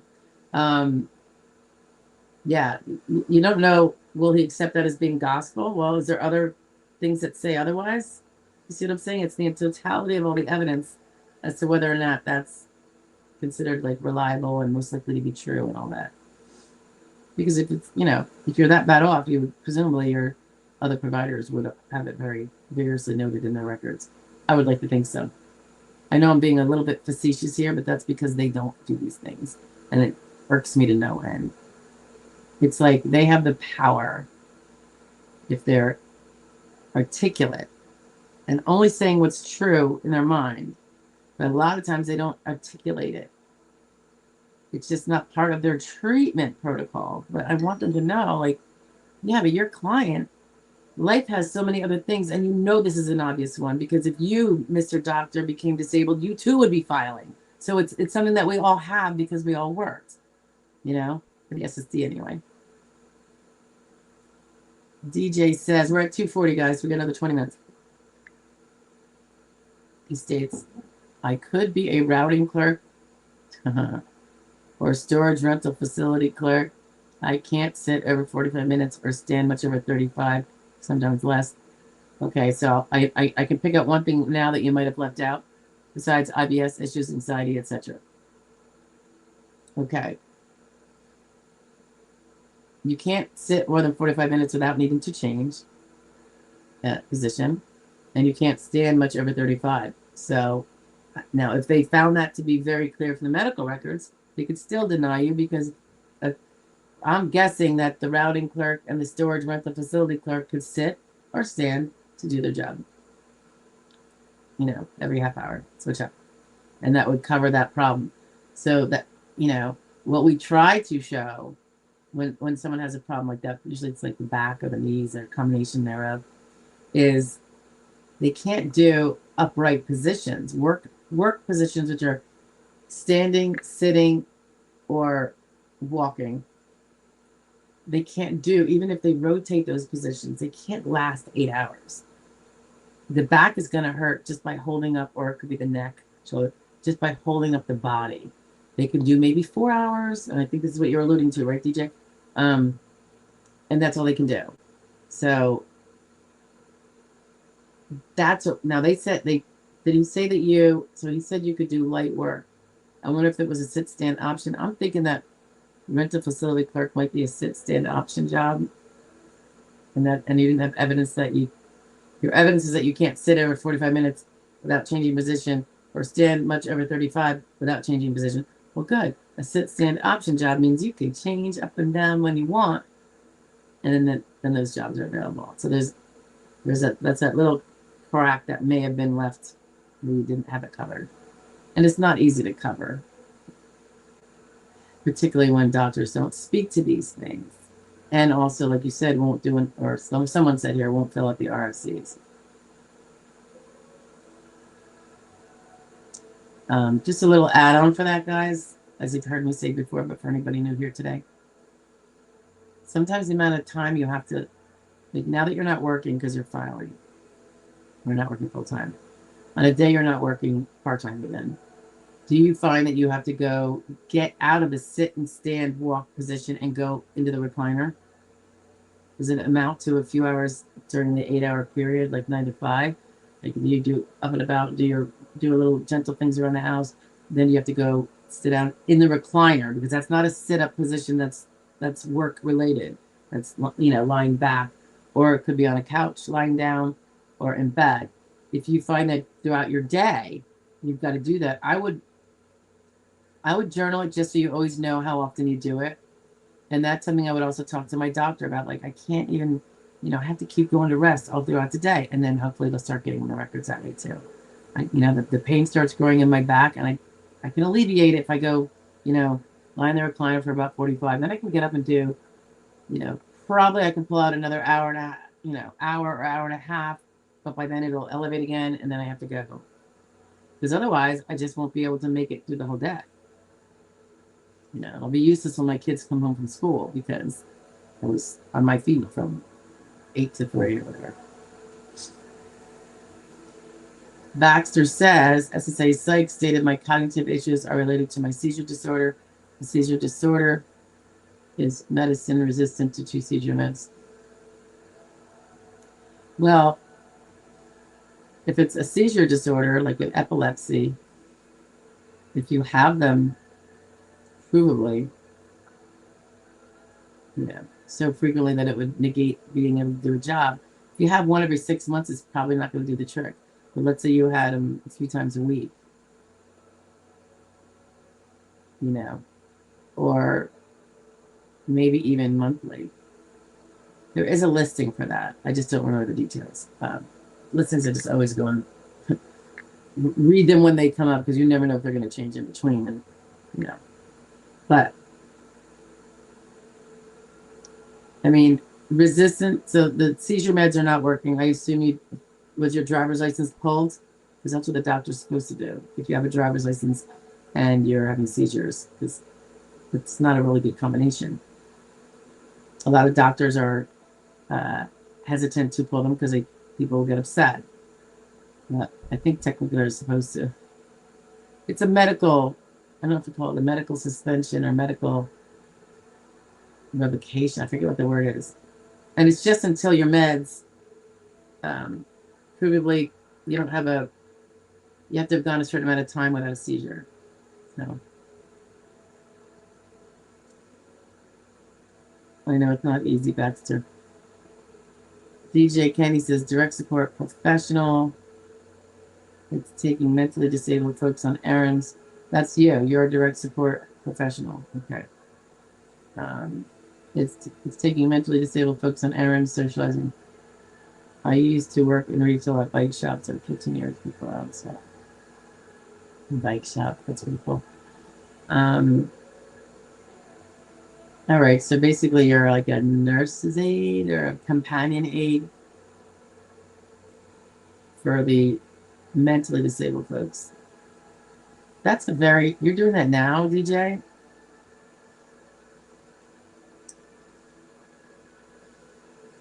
It's a very, isn't that physically arduous job? Or are you only driving?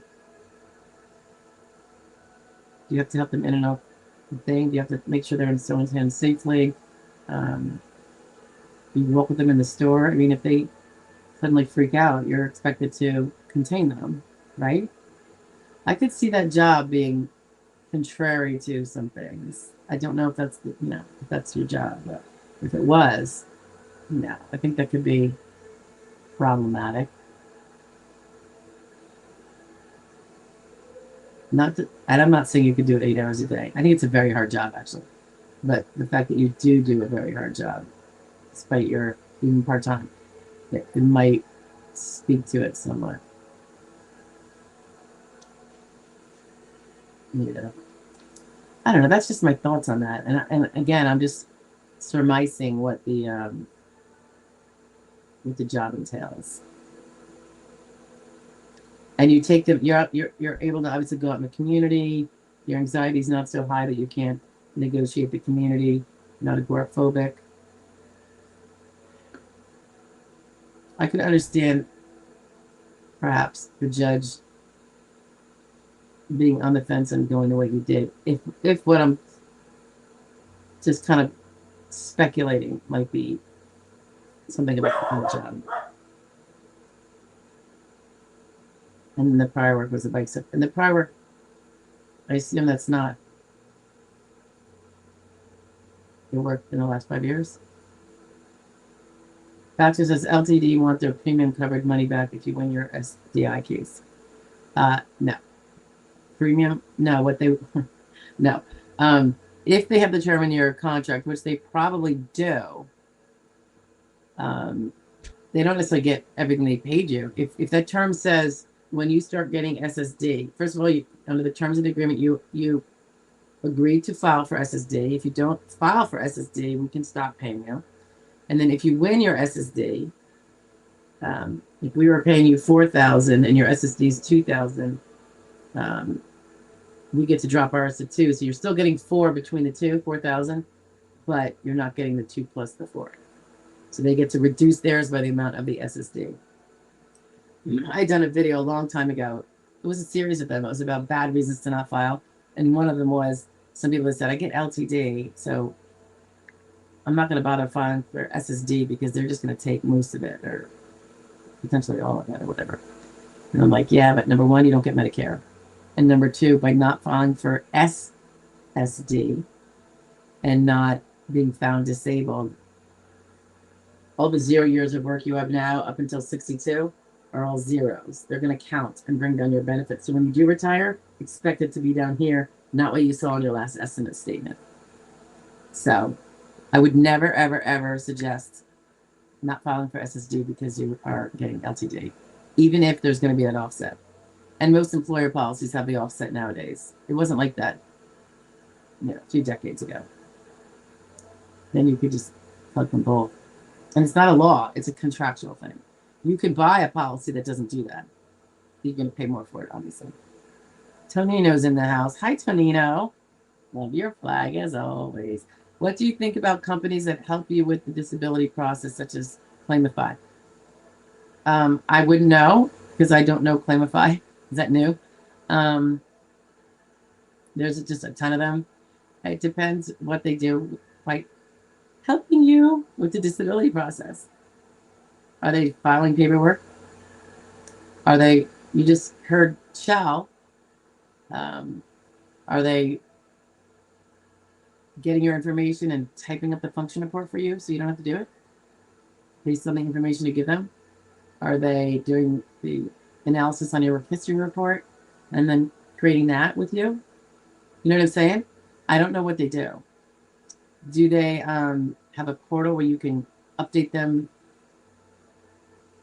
in real time as you have doctor's appointments and get new doctors and have repeat visits and all that so that they can communicate to the adjudicator in the middle of any given week? I don't know what they do.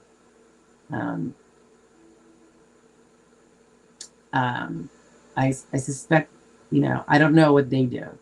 I will say the majority of companies whatsoever, even law firms, because they're not getting paid by the hour and because you have to make more than you spend on running the business, the practice, for it to be viable, you have to make enough to support yourself after paying your people and all that. So no one wants to, put unnecessary time into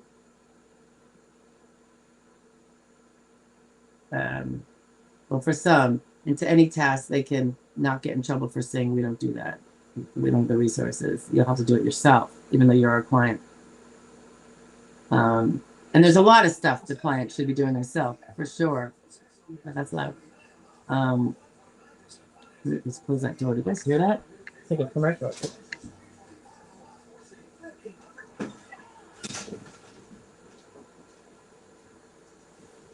Okay. So, I mean, it's just and I know there's others like me, we just might be the minority that think no paper goes in without coming to us and being reviewed and or usually if it's a form drafted by us with all the claimants, all the data that we've gathered from you. Just because the way you word it can tell a story. Sometimes most of the time, there's going to be unresponsive answers in there that don't even address the question that's being asked. And other times they misinterpret the question. They don't add something that would have mitigated how bad what they had to say, blanket wise, mitigated that by explaining the qualifications behind it. All those kind of things. So I can't speak to it. Are they attorneys? Are they not attorneys? Non-attorney reps can be very, very good. I have colleagues who are really, really, really good. And some can be bad. And the same is true with lawyers. So, you know, because a lot of lawyers do the same thing as some of the big box, you know, advocate groups. Like, you know, I don't know if this one is one. And it's a numbers game. They take in as many cases as they can, let them roll out. Don't do all the bells and whistles. Hey, 50% won out. We just made $10 million and 50% loss, which is a horrible rate of loss. I mean, that's I don't know. I find it unethical, but I don't know what every outfit does. I have no idea. I just know some are like that. So you really need to ask them if they, if they say, we don't help you with that, and we don't. Well, then that's your decision about whether you think, is that fine? Is that okay for you? Tio. Well, what does that mean? What does that mean, Tio? 30 jewels flour. That's sweet. Is that a gift, or is that something you won because you're such a great participant? No, I'm sorry. I don't know much about this, the ins and outs of the YouTube workings. But it's good to see you, Dio. DJ said, I work merely 4 hours, 2 days a week. I let them know I know it's not a lot of hours, but think about what you're doing. I let them know my employer offered a third day and I knew I couldn't physically handle it. I need rest. Okay, and guess what? The guy didn't believe you. I mean, they never use the word credibility anymore. They were banned from using that a few years ago. He didn't find what you say to be entirely consistent with the medical record.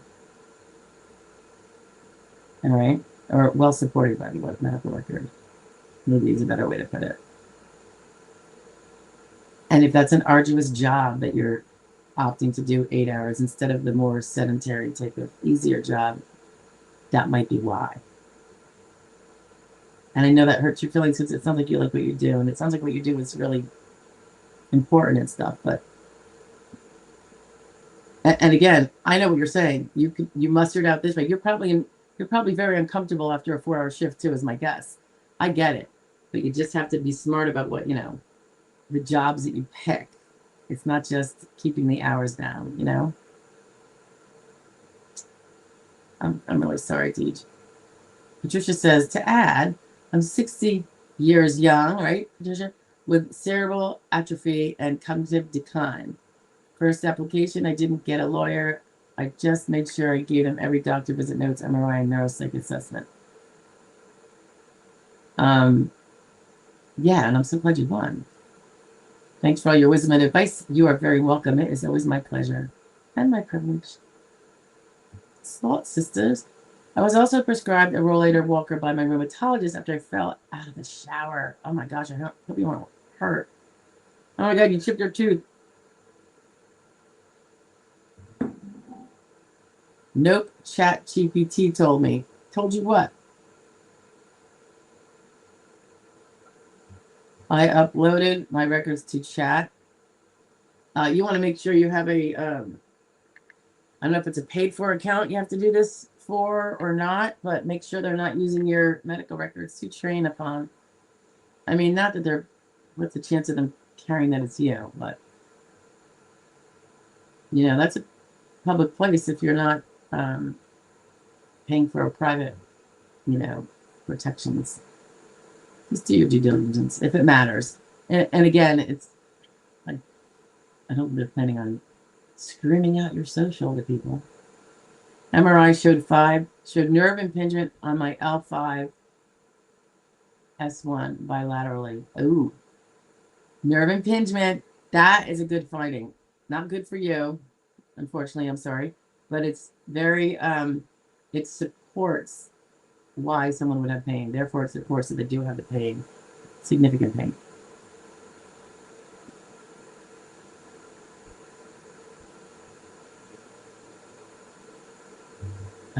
Slot Sisters also says severe fibromyalgia, chronic pain syndrome, chronic spondylosis, neuropathy, chronic fatigue, agoraphobia, major depression, panic disorder, generalized anxiety, Hashimoto's, morbid obesity. You got a lot of goods there, sister. That's a lot. Oh. Dick is in the house. Hi, Dick. Just kidding. It's good to see you. I haven't seen you in a while. MRIs are good evidence. That's what I say. And I'm always pushing my clients, and some of them try to ignore it. And then, it's coming up to here. I'm like, did you get it? You didn't get those MRIs, that can be helpful. Some I would push more than others because some, it may not be the hinging factor on their case. But MRIs show a lot more than x-rays for many, many things, particularly those kind of nerve impingements that Slot Sister's talking about. One issue with MRIs, guys, and this has been going on for decades, because even before I did this kind of work, and I'm in my third now, or a decade, it was, I was always reading about MRIs, we lie down for our MRIs generally.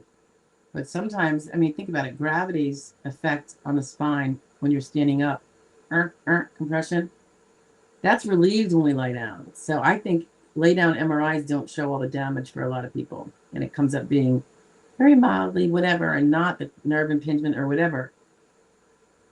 If you can get a stand-up MRI, that's what I would be doing if that was me. There not that many of them, and the companies are too cheap to trade out their lay down ones for stand-up, I guess. But it irks me, because I think it gives false evidence then of what's going on with those discs.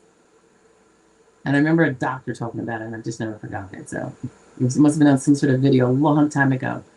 But I was like, oh my gosh, people are going to these lay down MRIs, and it's got to be where it's impinging on it when you lie down. That's got to be the way those angles go. But I think a lot of time, gravity is the thing that, starts to hurt it as you're standing too long, walking, even sitting too long, because your gravity's, pulling your body down on those discs. I don't know, just a little aside there on the MRI business, guys. You get a stand-up one if you have a bad back. If it's a leg or something, it's not gonna matter.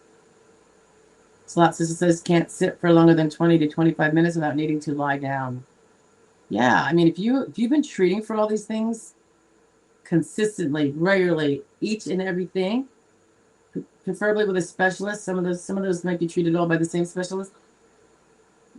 You probably can have a good case depending on your vocational profile again, but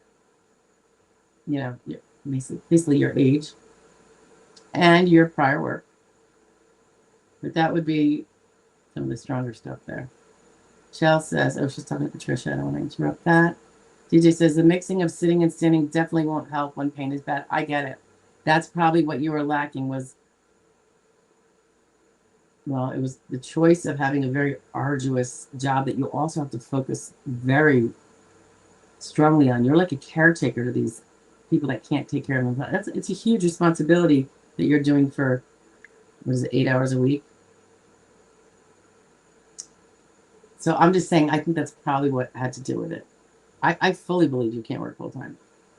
Certainly not at that job, but I don't have any reason to think you could do even a sedentary job full time because of the sitting. However, if you could have proven that your physical problems were enough that you could sit down for 8 hours. Might not feel great, but you could do it. But I can't do the on my feet 6 hours, and that you weren't able to do that. The judge, I'm educated guess here, based on the law that applied to you, was that he found you could do light work, right? Heather's in the house. In Maryland, I was told it was my responsibility to report my seizures to MVA for driving restrictions. Kind of scary. It's up to the driver when we have blind 90-year-olds refusing to give them up. Oh, yeah. I remember when I didn't want my mom driving anymore. She's not blind, and she wasn't 90 either. Well, here's what I think about that. You have the power not to drive. So why should you be responsible for having it taken away? Just don't drive.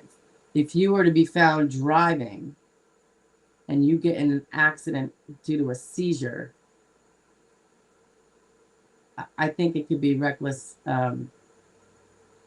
it could be a murder charge of sorts. It might be more than involuntary manslaughter because you knew you were doing an activity that could very likely kill somebody and you chose to do it anyway. That's, so, people just shouldn't, you have to think about what they're claiming their problem is. And if they're out there driving, no one's going to believe them. A judge shouldn't believe them. Because if if someone is that risky of a driver, they're not going to be hopping behind the wheel. Now, if it's a kind of thing where someone gets auras 4 hours before they're going to have a seizure, so they know it's going to be coming this afternoon, let me get my errand done now because it doesn't happen. It's a very slow, you have a good window of, that could be different. And you want that definitely documented so that you could prove why you feel it's okay for you to drive. I mean, for an SSD case. I'm not talking about anything else. Heather says, my grandma's blind 98-year-old friend just finally turned her license in a couple months ago. She swore she could see better in the car than walking to the mailbox. They're so funny. It's not all just the vision, too, Heather. It's like your reflexes are slower. You're noticing things are different. It's definitely, by the way, we're after the 2-hour mark, guys, so I'm going to wrap it up as soon as I can. It's definitely not just vision, right? My grandmother that died at 95, my understanding, I was told, was she had just driven to the store to the mall. I guess that day, she might have died in bed later or the next morning or something. And she had gone to the mall and I guess shopped and I drove herself. So the driving didn't really kill her, but old age did. DJ says, I'm a companion. I don't do anything but drive. Well, you said you socialize and take them on errands. Who takes them out of the car? You have someone with them? I don't take any clients with higher needs. No lifting, no helping someone up. It's driving, walking, sitting, short periods. Best option I found. There are more gentle things than that, but I understand what you're saying. So do they have an actual babysitter if you're just the driver? Who is responsible for them? Should they go, they're mental patients, right? If they have a meltdown and start flailing out at people, who's to get them under control? It better be somebody else, right? And if there was, I would have had that explained, but I'm just saying, I think that might have been the issue. Because think of the impression I had from that job when you described it. It was pretty arduous. I mean, if someone falls, you're not going to help them up? Are you saying you're just going to be like, we're not leaving till you can get up off that floor. I see you got a broken ankle, but that don't matter. I'm not help. You know what I mean? Like, well, who was in charge of them if you were just the driver? Which I believe you could just be the driver. There are people that just drive the vans and stuff. So I'm just wondering about that.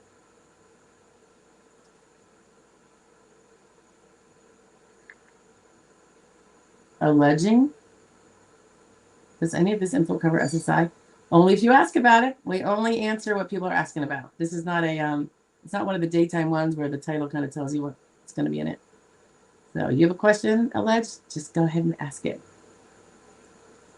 It might have to be, might have to be next week, but we are pretty much hoping to get there.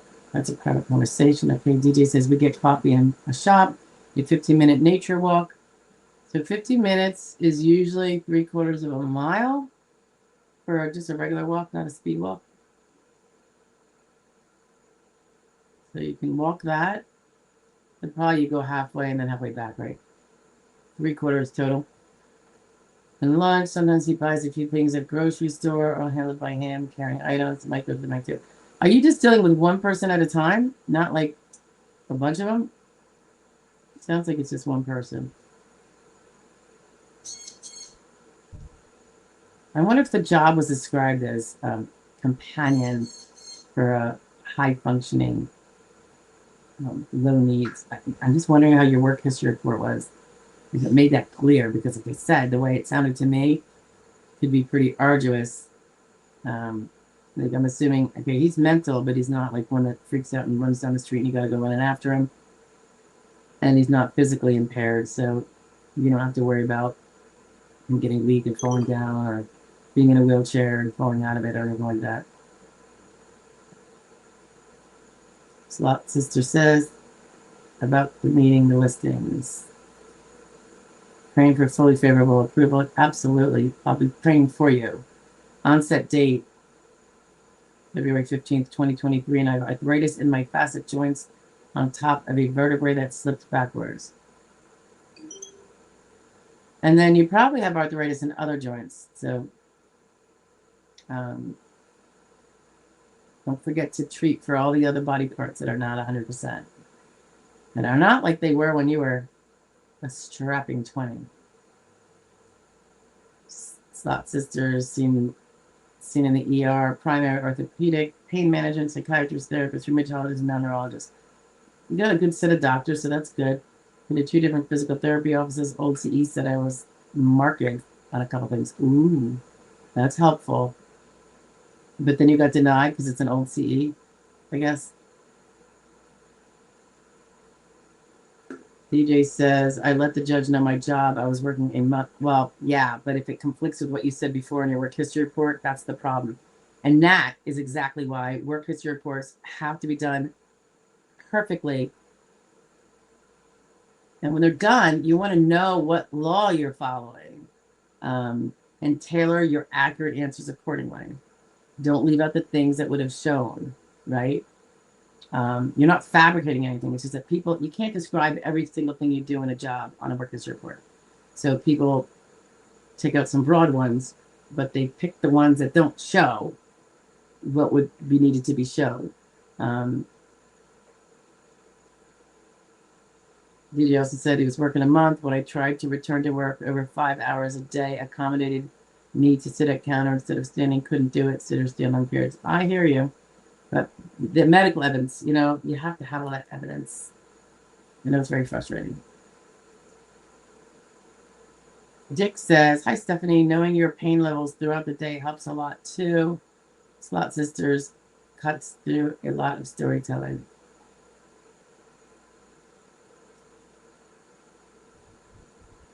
Knowing your pain levels. Meaning, like, avoid pain, avoid activities during the day. Are you saying, Dick, about, so you don't aggravate it? Maybe? Dick says, I was lucky enough that my neurologist ordered a new MRI at the same time they were doing a review. So I had a fresh MRI to look at. Yeah, and guys, sometimes you can push for it. I mean, if you had one 6 months ago, maybe not. But if it's been like a year and a half, I mean, I kind of want them every year, but I know sometimes insurance can be difficult. Then it's going to be 2 years. But if it's been, to me, I'm like, start pushing at the year, and say, it still hurts. I want to see what's going on with it now. That was a year ago. And those kind of things are almost always degenerative. Whether it was caused by something not degenerative, like an impact or an acute injury, it could be workers' comp, it could be a car accident, it could be you fell in your in your house. It doesn't really matter, but degeneration still happens. It doesn't, eliminate that. So just because you haven't been hurt again doesn't mean that MRI didn't change, and it probably did. Agree or disagree? Baxter says 2016 amnesia. It's in my medical record, and memory loss is in my record for the last 10 years. SSA psychologist stated difficulty with rote tasks. That's very strong. And adaptability is the neuropsych 20% off task. Valid. So the SSA psychologist, if that's different than the neuropsych, and they both agree on some really things that, if believed, would be disabling, having both of them say it is exponentially better than just one. Each one separately. It's like you got 2 people that are experts saying the same thing. Yeah, one you paid them, but the other one you didn't. The SSA is actually paid by the SSA. DJ says, I'm definitely losing my voice, guys. I'm not really sure what to do. Other jobs require either sitting or standing too much, or oy vey. I'm with just one person. I am just one person. Have you gone to a state or county agency that places people with disabilities in jobs that they can hopefully do that are very part-time and genteel? Just something to think about if you haven't looked there. You know, and it might just be that, you know, I don't know. And it's not necessarily that you can't be doing this current job, but there was something about it that was lacking to get you down to sedentary by the judge. And that seemingly more arduous job. Now, if the job is, you know, next time described a little better, like never ever, no lifting, no this, no that. It's merely companion. Like I would be driving that point home. Baxter says, thanks for what you're doing for us, Steph. You're welcome, Baxter. Thank you for your support. DJ says he has a rare disorder. He can't get full from eating. Is it called Prader-Willis? I have to make sure he eats his arranged meal. His meds keep. Well, you're only 8 hours a week, so you obviously can't help him the rest of the days. So somebody else is doing it. You're only responsible for making sure he eats his meal when you're with him, right? Because that would be one person doing that. That's quite a mental task of keeping someone else's basic survival needs, you know? So his meds keep his anxiety at bay, so he's well behaved. Dick says they have that 1 to 10 system. Some doctors, oh, it helped in my hearing. Oh, meaning like you knew what so you weren't like doing guesswork when you were, every time you went to the doctor and you had to check it off. Is that what you're saying? Like, yeah, because, you know, when people are thinking off the cuff, they might be thinking about the moment that they're in. Their pain is low at that moment, and they do it low when, I mean, you hope the doctor's asking about, generally speaking, how is your pain, right? Not just like in this little snapshot when you just took your, you know, Vicodin for your doctor appointment so that you wouldn't be in too much pain, you know. DJ says his eating has never been an issue. I suppose if things got too difficult, I quit. It's rough financially to not work at all. I know. I just think, you know, and I'm just so sorry the way it went down. And your attorney said they won't even do the appeals council appeal, if that's what you want to do versus reapplying right now. I mean, reach out to us. I've done appeals council appeals on cases that I did not represent because that's what the person wanted. With the understanding, of course, that, you know, if it goes back to hearing, we'd represent them on the hearing. If it gets denied, they could try to secure a FDC attorney, which I don't do. And then at the same time, we would file anew for the new period, so they'd have both periods covered. That's always a possibility. But I'm just so sorry you're put in that position that it's not over. And I know it's hard to get by on the money. Oh, Baxter says, sorry, I'm jumping here. I didn't pay for Neurocyclival on my own. I was referred by my neuro. Oh, so it was just like he wanted to know and your insurance covered it, right? All right, that's better. And sometimes people go out and get their own evals, Baxter, and it's like, or they'll be like, and it'll be a letter from the lawyers. It's so stupid. To the doctor going, hey, please examine, you know, my client paid you, so please examine him and, you know, blah, blah, blah, blah. I understand you're going to be examining him for disability, but I don't know. It just gets a little, you know, but it doesn't sound like that was you because you were actually referred medically for this. That's good. So it sounds, Baxter, like you got 2 specialists. The SSA paid one that seemed favorable, it sounds like you're saying, and the one through that you were sent to as a specialist by your own neurologist. And they seem to confer, so that seems really strong to the extent that of what they cover. I don't know if that would make you disabled or not, because I don't recall all of your vocational profile to know, to remember what the laws were that you had to meet. That's the disorder. Yes. I'm not sure which disorder we're talking about.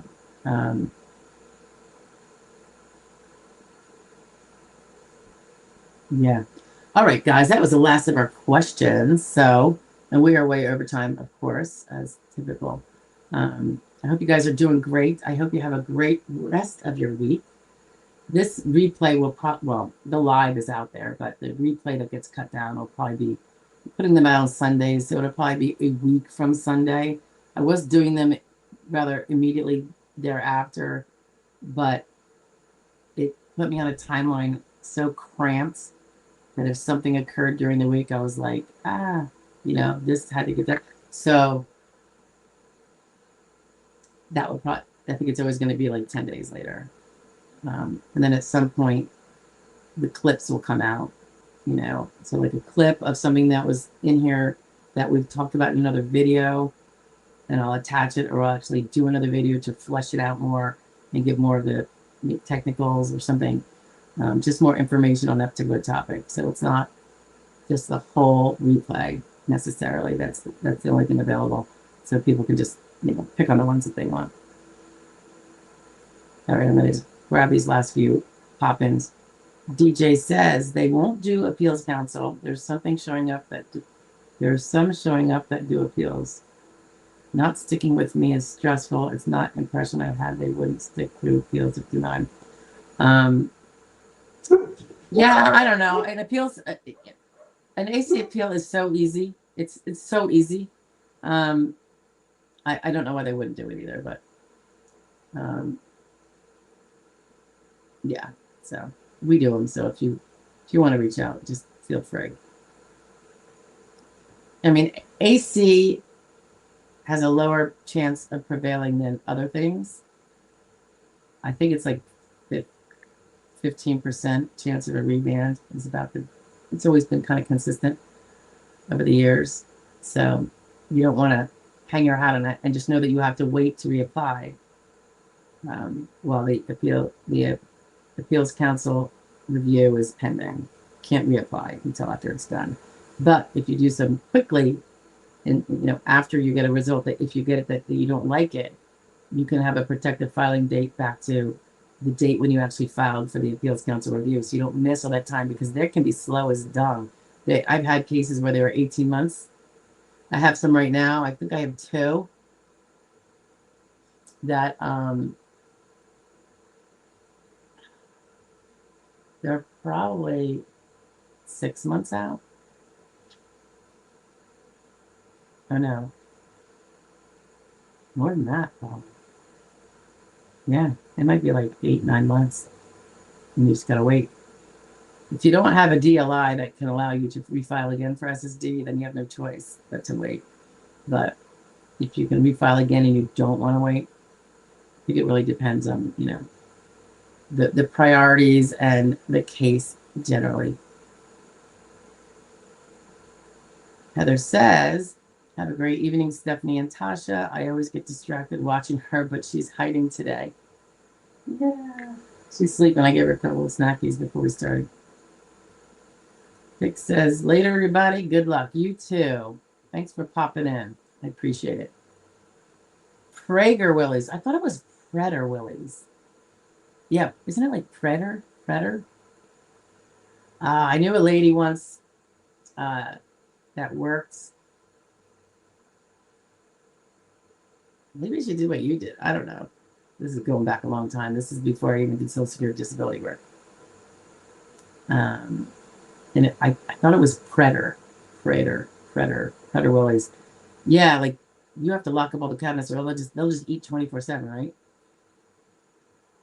And so therefore they're usually overweight, and they probably get diabetes early, and they obviously have severe cognitive difficulties. Wow, and you say he stays pretty calm, so that's pretty cool. You too. Thank you for your time and help. You as well. Thank you for being here. I appreciate it, guys. All right, so we're going to take this to the curb. I'm going to get myself another beverage and maybe some lunch. But thanks for coming in, guys. If you have any questions, remember, always you can put them under any video, and I will see them all, and I will get to them. Just maybe not same day. Sometimes that's hit or miss. Sometimes it's like a week later, and I apologize. But I will answer them. And I keep saying, and if it's appropriate, I'm going to do a video. It's just been so busy. Work has been crazy. Lots of interesting things, SSD-wise, and of course, other areas that I touched on out of pure love of it and all that stuff. So I'm just helping in those other areas. So it's been a little busy, but I want to get some of those in as well. I will talk to you guys soon. Have a great week. Be safe. And I hope to see you next Wednesday live at 1 p.m. Bye, guys.